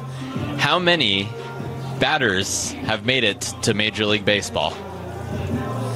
How many batters have made it to Major League Baseball? Right? How many batters? This is not pitchers, okay. This is not pitchers included, this is batters. This is batters, okay. So, how many batters have made it to Major League Baseball? It probably can't be a very big number, I would think, because I know the number of Hawaii baseball major leaguers are very small. And I know most of the players in the league come from California, New York, and whatnot. It depends on what you consider a big number from a little number, I should say, because this could go either or, in my opinion. Okay, fine. Thank you for confusing me. But I'm going to go with 10. It is a lot more than 10, I will say. It's more than 4 times more than 10, actually. You're kidding. How many? How many made it? 44 total have made it ever since Major League Baseball's existence. No, you gotta be joking. 44 from Utah? 44 from Utah, ever. We're talking in the history of Major League Baseball. See, when you throw me these history things, Ty, I always think about my history. I never think about the other history things. All right, well... You're not, I mean, whenever you say history to me, I always get confused because I always think about if it's my history or based off of your history. I suppose you're going to ask for some softballs then, but we're playing baseball, Alex. I mean, it's going to be a little bit more tougher in the questions that you're going to get. I guess so. As we're ready to start the bottom half of inning number 6 here between the American Fork Cavemen and the Riverton Silverwolves. These two teams meeting for the 4th straight time in the UHSAA playoffs. It'll be 6, 7, 8 to start us. And this one is an excuse me swing. Grounded to short. Throw to first is in time. They get the put out. And meanwhile, Bodie Gagaro looked like he came up. I don't know if he hurt something or what happened. It looked like an awkward swing, Alex, and then kind of a twisted ankle trying to run over. Reminder again, we are playing on turf. Those cleats can catch pretty easily, as we saw right there on the carpet. And Gagaro... He's walking off a little slow. Yeah, walked off very slow going to the dugout. Anyway, here's Cash Polson. And this one is up high for ball 1. That might be a storyline to watch because Gagaro goes out. That's one of the better hitters in the heart of the order for the American Fork Cavemen that potentially are going to be falling out of the lineup. That one is just a little bit up high from McKay for 2-0. I was kind of wondering if it maybe had hit like the knuckle or something right on the edge of the bat because the way he hit it looked a little bit closer down to the cork. I'm wondering if it did too. Here's the 2-0 pitch. That one is right down the middle, strike 1. You're right, though. That's something to keep an eye on. Fortunately, he is in the DH position today, though. Well, he took the place of Cooper Jones over at second because Jet Walker moved over as the pitcher to the infield, which is why I say that could be a big loss. You do have some options, though, on your bench if you're American Fork head coach Jared Ingersoll. Anyway, here's the 3-1. This one is fouled, and once again, that's going on the roof. So, we have yet another Any Hour Services random roof ringer. As the count goes full here on Cash Polson, the catcher. 3-2 pitch. That one comes in and plunks him, and I think that one just got away from Linford. Alrighty, Ty. Second one of this inning. Go ahead. All right, well, I know you're a Braves fan, so I wanted to give you this question instead. So the Atlanta Braves, which originally started in Boston, correct? Yes, exactly, the Boston Braves. And so they actually had a name before that, before their name was changed in 1912. So here's history. I'll give you a history, but it's Braves related, so let's see if you can get this. Thank you very much. Yeah. What was their name when they originated in Boston? Oh man, I know there were two other names beforehand, but I think it was the Boston Bean Eaters, wasn't it? It was indeed, after the famous Boston Baked Beans. Yeah, Boston Baked Beans, that's right. And then the other one was the Boston Red Stockings. They were the OG Boston Red Sox, as it were, before Boston became famous. Well, look at you, in your history over there, Alex. I just had to throw Atlanta Braves in the question. You can get it right. I would also say they won the World Series in 1914 in Boston, so they won a World Series before the Red Sox were even relevant in that city. No offense to any of the Red Sox fans watching at home, though, as this one goes up high 2-0, and Josh Dodge points out to me we have an arm in the bullpen for Riverton. Yes, we do. Riverton has an arm up in McCade Ortiz, who started the game at second base, was substituted out for Carson Moody on the double switch, and now he has an opportunity to potentially come in as the pitcher in the 7th inning. 1-0 the count, runner on first, and the pitch. Hit in the air to left, on a line. Hicks having trouble tracking it, and it falls for a base hit. Looked like he tripped on the grass in the outfield. And just like that, the tying run will come to the plate. We've seen a couple issues out there in previous games in left field, Alex, with trippage or, losing the ball at least at one point. I think he was anticipating the wind giving this ball a little bit more carry as it is coming out of the right field side, going right to left. So tying run at the plate. 1 out, 1-0 count.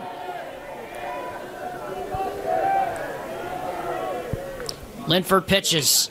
Foul.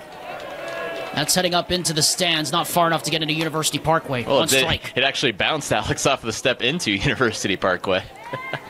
And there is so much traffic going up to the Marriott Center right now. The Westlake High School graduation is about to start in about 40 minutes over there at the Marriott Center. Lone Peak just finished up theirs. American Fork did theirs earlier this morning. 0-1 pitch. This one hit in the air to center field, driving Moody back.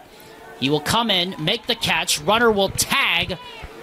And Caden Allred is saying throw back to second, as they didn't think the runner tagged, but it looked like he did. And so runners now at the corners with 2 gone in the bottom half of the 6th inning. And you have to say, Ty, if there was ever a time for American Fork to take advantage with runners in scoring position, this is it. Well, that's a good fly out right there by Dax Greening. It's as good as a sacrifice, putting the runners on the corners in a 3-scorer game. And now you bring up the top of the order to try to do some damage here late, especially with the 2-out opportunity given to C.J. Mascaro. C.J. Mascaro now, the leadoff man for the American Fork Cavemen. Runner on first, runner on third. Mascaro represents a tying run in the pitch. Is right down the heart of the plate for strike 1.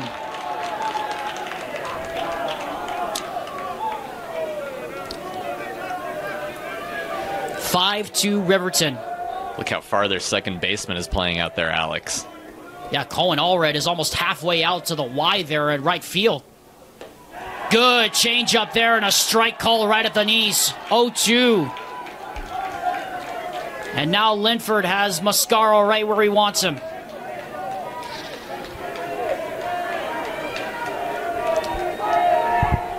The 0-2 pitch.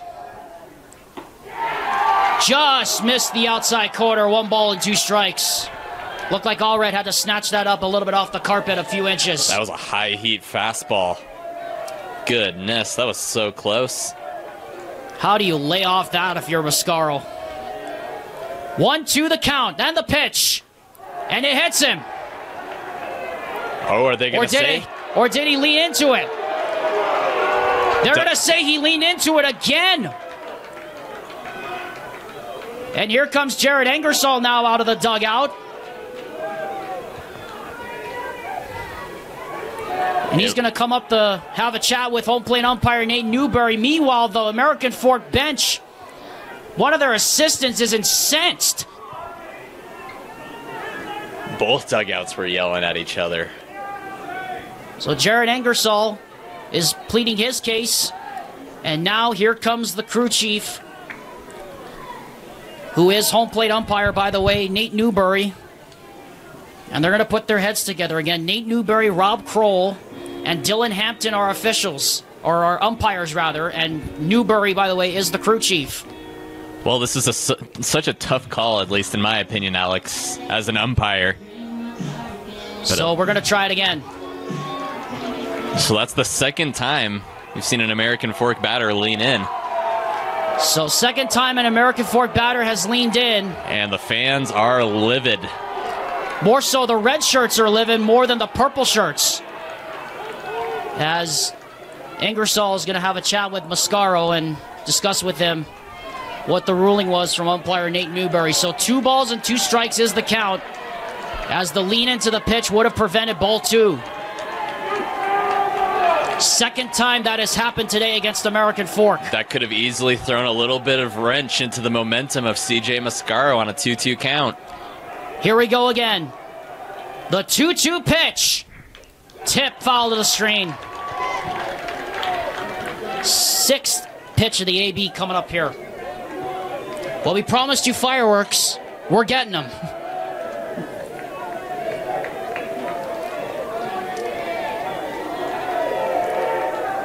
Here it is again. Foul. Pitch number 7 coming up here.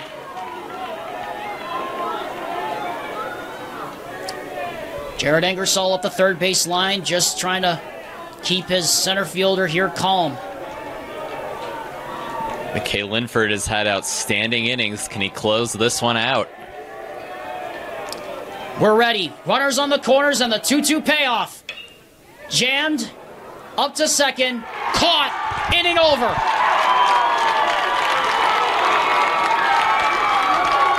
Fifth game scored no runs on 1 hit. No errors, strand 2 runners. At the end of 6, it's the Silverwolves 5. This is 6A baseball at its best. Riverton and American Fork going punch for punch. 5-2 Riverton as we head to the last inning. Welcome back, everyone, to Larry H. Miller Field and the Cy and Betty Kimball press box here at the campus of Brigham Young University. 5-2 is our score between Riverton and American Fork tie. This game has lived up to everything we expected it. Great defensive plays, clutch offense, and we've even had emotional fireworks this afternoon. You gotta love this game. It's been a little bit of everything. It kind of reminds me of the game yesterday of Lehigh and American Fork. American Fork playing with such intensity, but the intensity doesn't, I don't think, show on the scoreboard, because 2 runs against a Riverton team for an American Fork team that's known for scoring close into double digits for most of their games. It felt like at least half of the season that was the way that American Fork was scoring. But I'll come back to that stat that I said earlier. I think it was the 5th inning, Alex, that American Fork in their first 2 innings is where they get their firepower. And they're usually unstoppable in their first 2 innings for 71 points in their 214 that they've scored all year. And how many base runners did they leave on base today? The American Fork Cavemen, over the last 3 games, have really come back to hurt them, as Zach Edwards looked like he went. He did. Strike 1. The bases loaded opportunities. American Fork has had so many, you can only feel like you can barely even count on one hand. Pitch picked up off the carpet right there by the catcher Polson. 2 balls and a strike now to Zach Edwards, the Oregon State shortstop commit. 2-1 pitch. That one is right there, strike 2. I was going to say American Fork has kept the Oregon State man himself pretty quiet. He's 0 for 3 today. Fly out. 2-2 pitch. Fouled right back to the screen. From a fielding perspective, though, he's been outstanding.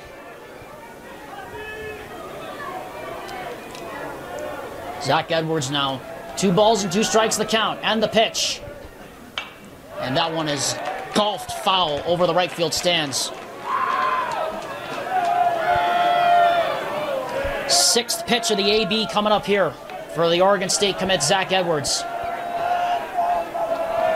2-2 pitch. Ground ball back up the middle. Base hit. And Zach Edwards does have his first base knock of the day. And it comes at a crucial time, and a big insurance run now here out at second, or at first base rather, for the Riverton Silverwolves here in the top of the 7th inning. Well, now you put a guy who is tied for the lead in stolen bases with 12. Here comes Drake Pearsall. He's 3 for 3 today. RBI single, RBI double, and RBI single, double, and a single. And he pops this one way up. Good luck trying to see this. Where is that going? And Polson runs into the fence. Goodness. I think that knocked the wind out of him, Alex. He hit the corner. And thank goodness the padding is there. And this place just got dead quiet really quick.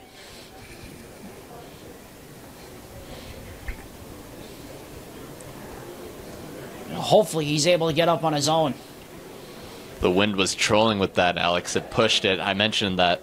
I mean, that thing was tracking from one side of the bag, one side of the Y on deck circle, all the way back to the other. Well, when you hit it a mile high, the wind is bound to catch at least a little bit of it, and unfortunately caught the edge of that corner of that facade. But as you mentioned, thankfully that portion is padded as he's up. And thankfully, he's not favoring his shoulder, which often can happen when you run into the padding like that hard. And we should point out, there's padding, there is required to be padding on every chain link fence in college baseball, and to a certain extent in high school baseball as well, because a few years ago at the University of Hawaii, there was an incident where a Wichita State outfielder flipped over, but the chain link fence ended up spearing him and caused internal bleeding and a ruptured spleen. That's why it's there. So it's there for safety reasons more than anything. Because they don't want a repeat of what happened at Les Murakami Stadium, and that's why they have standardized it across college baseball and high school baseball. And thank goodness for that. And luckily for Cash Poulsen, he has that extra protective layer as a catcher too. I think it just knocked the wind out of him, but he's up and going. 0-2 pitch. Goodbye. Drake Pearsall strikes out. And there's one gone. At plate number 25, Alex Vernon. So that'll bring up the powerful first baseman Alex Vernon, who had an RBI double back in the 5th inning, scoring Drake Pearsall. He also nearly had a home run back on March 15th that basically closed it out against AF. Can he do it again here? Well, he also had a sac fly too in the 3rd. He's had a great day so far, Alex. That whole heart of the lineup, 4, 5, 6, Pearsall, Vernon, Zulo, have been incredible today for Jay Applegate's Silverwolves. First pitch to him is hit a mile high into right, tailing foul. And that's going to land where the temporary bleachers should be, but they aren't. 1 strike. Approaching 3:45, just past 3:30 here. Local time here in Provo on Game 2 of Day 3. The winner moves on to tonight's semifinal match against Lehigh. The loser season's over. Runner goes off. Edwards gonna now turn for 3rd. Throw down to 3rd. He is safe.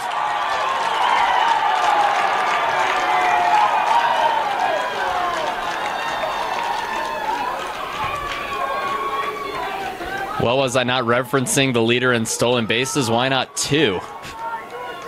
It'll go down as one stolen base and an error on the catcher. And just like that, you put him at third base in a powerful Zach Edwards.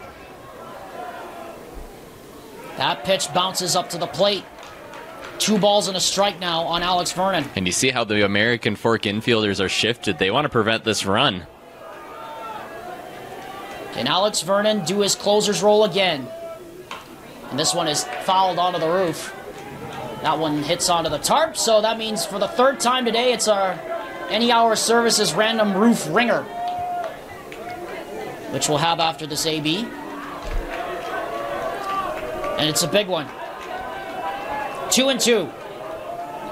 The pitch. And the count goes full on Alex Vernon, with Dylan Zulo standing on deck. I say let's do it after this bat. Or this at-bat. Let's build the drama here and the tension, because I think he kind of deserves it down there. What do you think I've been doing for the last few pitches, though? Come on now. 3-2 pitch. Liner into center. That is a base hit. Edwards will score. Yes, he can do it again. Now playing the 6th, Dylan Zulo. 6-2 Riverton. An RBI in the 3rd, RBI in the 5th, RBI in the 7th. 3 runs batted in today. A sac fly, single, and double, all RBIs for Alex Vernon. And they're going to leave him out there as this one is tailing foul off to the right from Dylan Zulo. All right, Ty, what do you got for us? All right, so as you know, baseball used to be a sport in the Olympics. It was a full medal sport. Can you guess the year and the duration that it was in the Olympics and when it concluded? I know it was, let's see, I know baseball stopped in 08 because they haven't played any baseball in the Olympics since 08. I'm going to say probably, as this is swung on and missed by Zulo, I'm going to say it was it started in the original Olympics in 1900 and it went all the way to 2008. Baseball did not start in the early 1900s. It actually started 92 years later in 1992. That recent? Indeed, that recent. As Zulo strikes out, staring at a pitch.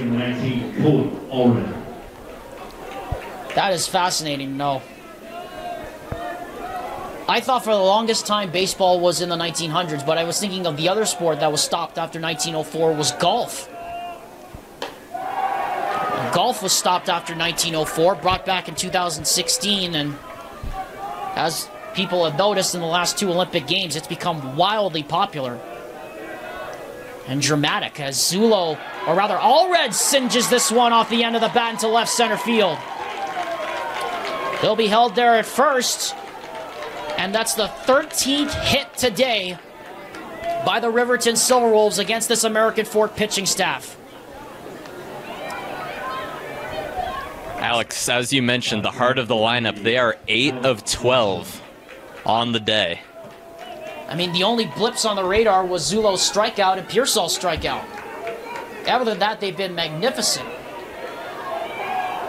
And you talk about the biggest time to come up with your best games of the year. This has been it for Riverton. 6-2. Top of the 7th inning. Runner in scoring position as time is called by home plate umpire Nate Newberry. The winner moves on to face the Lehigh Pioneers later tonight. The loser's season is over. Jay Applegate talked to me about getting back to this position, how he wanted to get back into this position against American Fork. Carson Moody wanted to be here. This one is down low on the carpet, 1 ball, 1 strike. And Riverton has done more than their fair share to let it be known that they're still a contender. 1-1 pitch. That one is also down low on the carpet.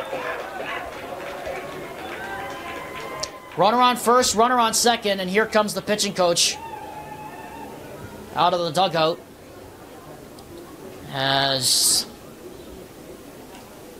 he's looking over towards the bullpen, and It is not motion for it yet, so I suspect this is just a mound visit. Good time to remind you that at the conclusion of this game, Ty and I will be selecting our choice for the Heidemann Associates player of the game. The player that made the difference for the winning team today, just like the winning team that's committed to you, the client. Contact Heidemann Associates today for your free consultation, courtesy of the Rewind Sports Network.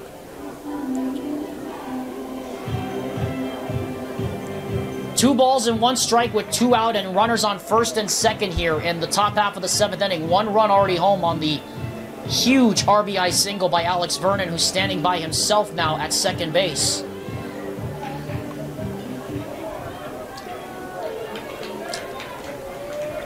I'm actually surprised they have him as out there instead of having a pinch runner out there, Alex, to prevent the fatigue going into what would hopefully you'd have to later play Lehigh. That one is swung on and missed.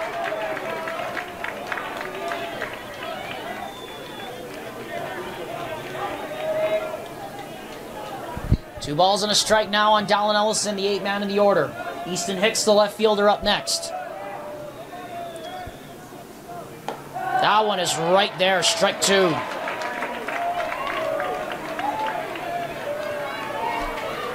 Two balls, two strikes, two outs. Deuce is wild for Dallin Ellison. Got him.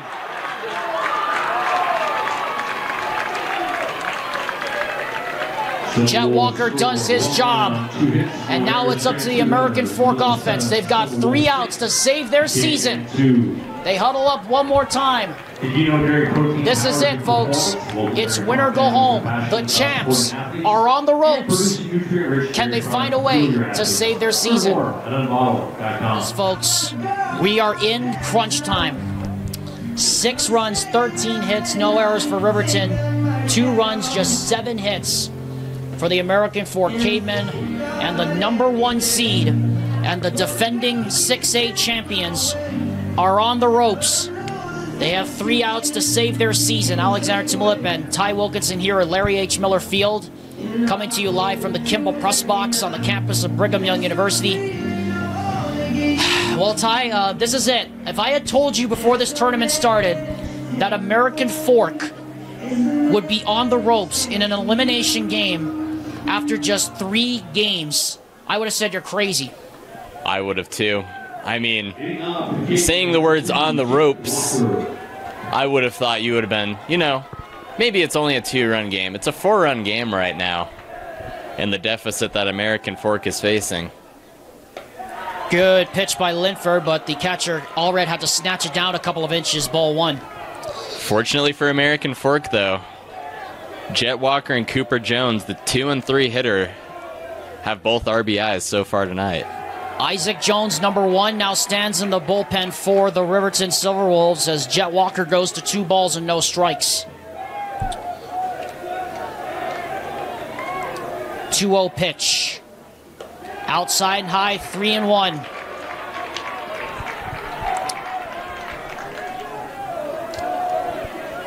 American Fork looking for something to start a rally here to save their season. 3-0 pitch. Taking all the way, strike called.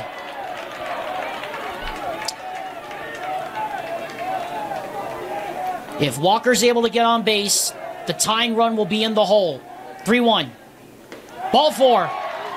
Check it, strike 2. That was right there. As Walker got ahead of himself and had to re-strap up his elbow pad, and Jared Ingersoll says, play on. Be vigilant of that, too. As a batter, that can throw you off when you think that you had the walk. Instead, now you have the full count mentality. Just got the end of the bat on that one. There's a big difference, Alex, between a 3-1 count and a 3-2 count.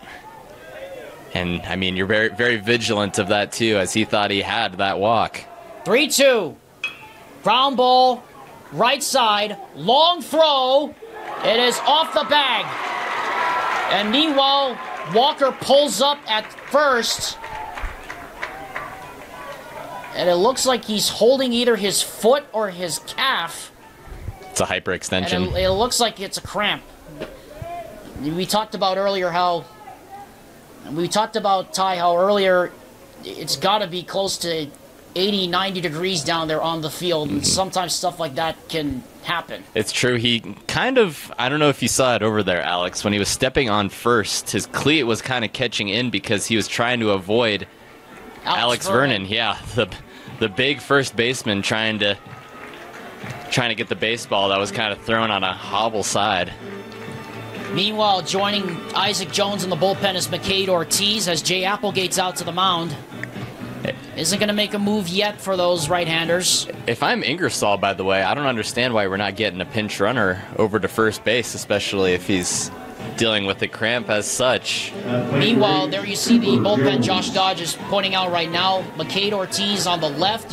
You don't see Isaac Jones. He's behind the pole there on the right side, but they are both throwing, both right-handers. So the tying run now in the hole for American Fork with nobody out. First pitch. That one is down low in the dirt. Ball one.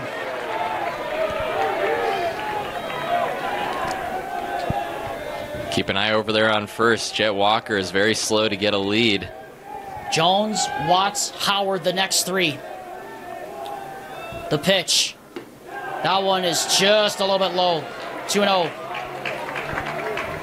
That one had to be snatched up a few inches by the catcher, Allred.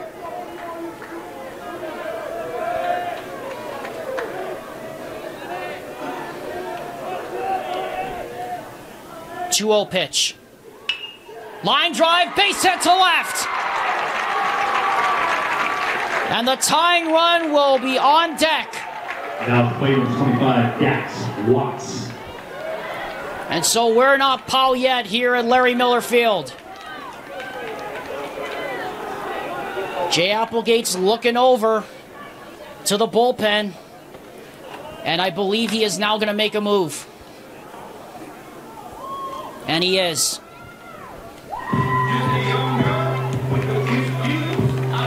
The tying run for the American Fork Cavemen is now on deck. McKay Linford is done. We have a pitching change. The drama builds in Provo, Utah. Well, here we go then. McCade Ortiz, the spotlight's on you now. Tying run on deck, 6-2 Riverton, bottom of the 7th inning. Winner go home elimination game. Ty Wilkinson, you cannot get any bigger than this moment here for this young man. Especially when you have Alex, the #1 seed, on the border of elimination. I mean, that in and of itself is impressive. But now the fact that this opportunity comes down to you, you get the 3 outs. This isn't a come in and pick up what someone left off situation, unless you're talking about the base runners. But now you have to come all the way and get all 3 outs from the heart of American Fork's lineup. We remind you, of course, that McKay Linford is responsible for the runners at first and second. He is responsible for Jet Walker and for Cooper Jones. There have been 9 hits scattered in this game by American Fork, but off of it, they've only scored 2 runs. Can they find a way to finally get through to the other side and break through this seemingly impenetrable Riverton pitching staff and defense? Coming to the plate for the Cavemen, number 25, Dax Watts. Well, we knew it was going to be a reliever battle. Let's see if the closer can get it done now. McCade Ortiz comes in. McKay Linford went 3+ after the starter. Carson Moody went 3 1/3 innings.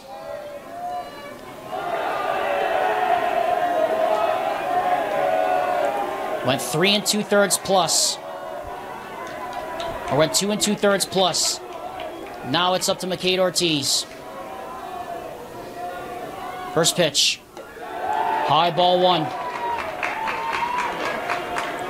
Take a look at that American Fork dugout right now. Everybody's on the top step.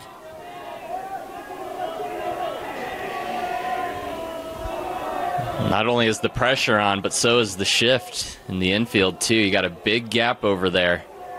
right between second and third, and he's known for going opposite field too. This one is turned on foul down the line. 1 strike. Watts was well out in front of that pitch. Man, if he shoots that in the gap too, it's a 2-run game. What a difference a swing makes. 1 ball and 1 strike.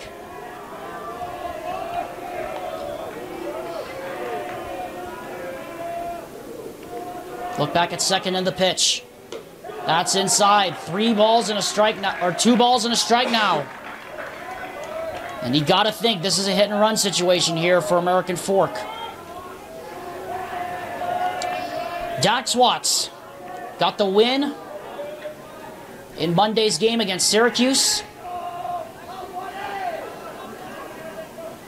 As we have a bit of confusion here, Dax Watts called time and Caden Allred didn't hear it from home plate umpire Nate Newberry. 2 balls and a strike. Swing and a miss, strike 2. Good off-speed outside pitch to tie the count at 2 apiece. 2 balls, 2 strikes, nobody out, and the tying run on deck in the person of Tayson Howard. And Allred wants time for a second to gather himself.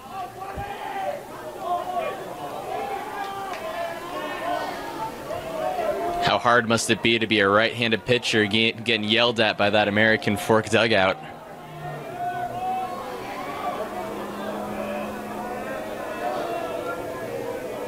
Playing baseball in the past, I'd say it's pretty difficult. We're ready. 2-2. Got him!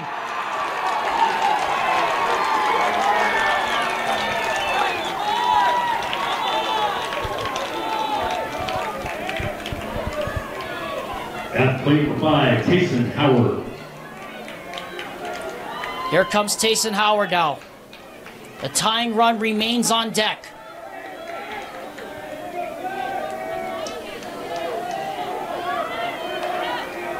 Deep shift here at second base by Cohen Allred, playing almost onto the outfield turf. Some of the fans for Riverton rise to their feet down here on our right-hand side. First pitch. Good off-speeder, strike 1.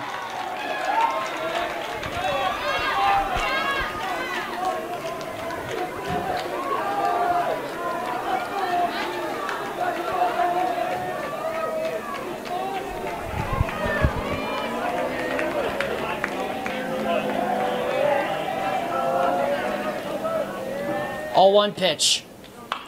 Chop to first. Vernon is there. Unassisted. 2 out.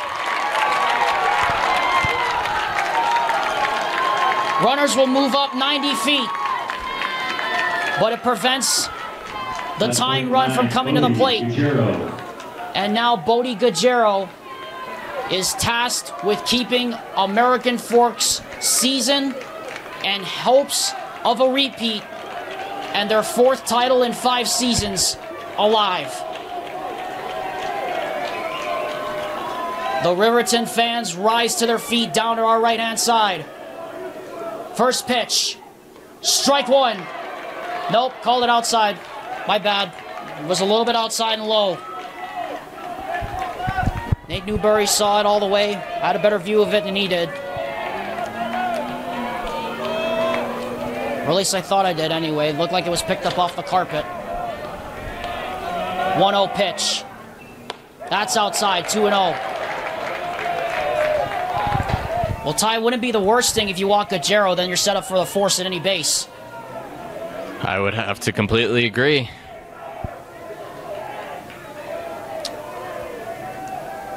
Two-0 pitch. Swing and a miss. Strike 1. And now do you potentially send the runners here is the question. Cohen Allred remains playing all the way close halfway out to the Y logo at midfield.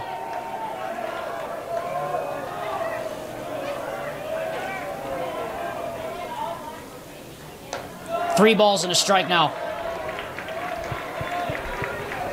A pitch away from loading the bases and bringing the tying run to the plate. The Riverton fans on our right side are all standing. Well, here's a comfortable count. The pitch. Did he go? No. Ball 4. And the bases are loaded. And the tying run will come to the plate in the person of Cash Polson. The winning run now stands on deck. That is a huge walk by Bodie Guerrero to load the bases yet again for American Fork. That's the storyline, Alex. This one hit in the air, down the line and left, trailing foul, and it will land foul in the trees. Boy, it was far enough for a home run.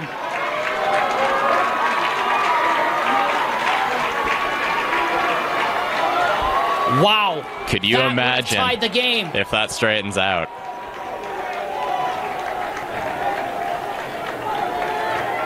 Two out. One strike against him. Bases loaded.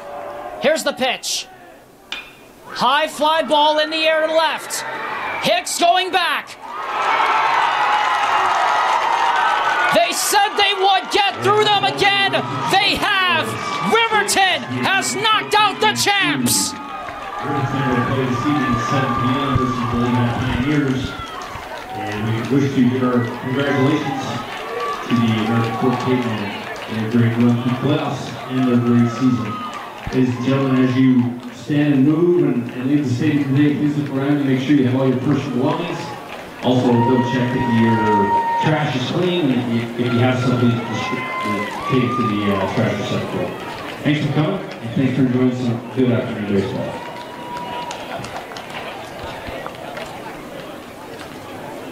The American Fork Cavemen brought the tying run to the plate, but in the bottom of the 7th, no runs, 2 base hits, and it has been the story all tournament long. They left the bases loaded.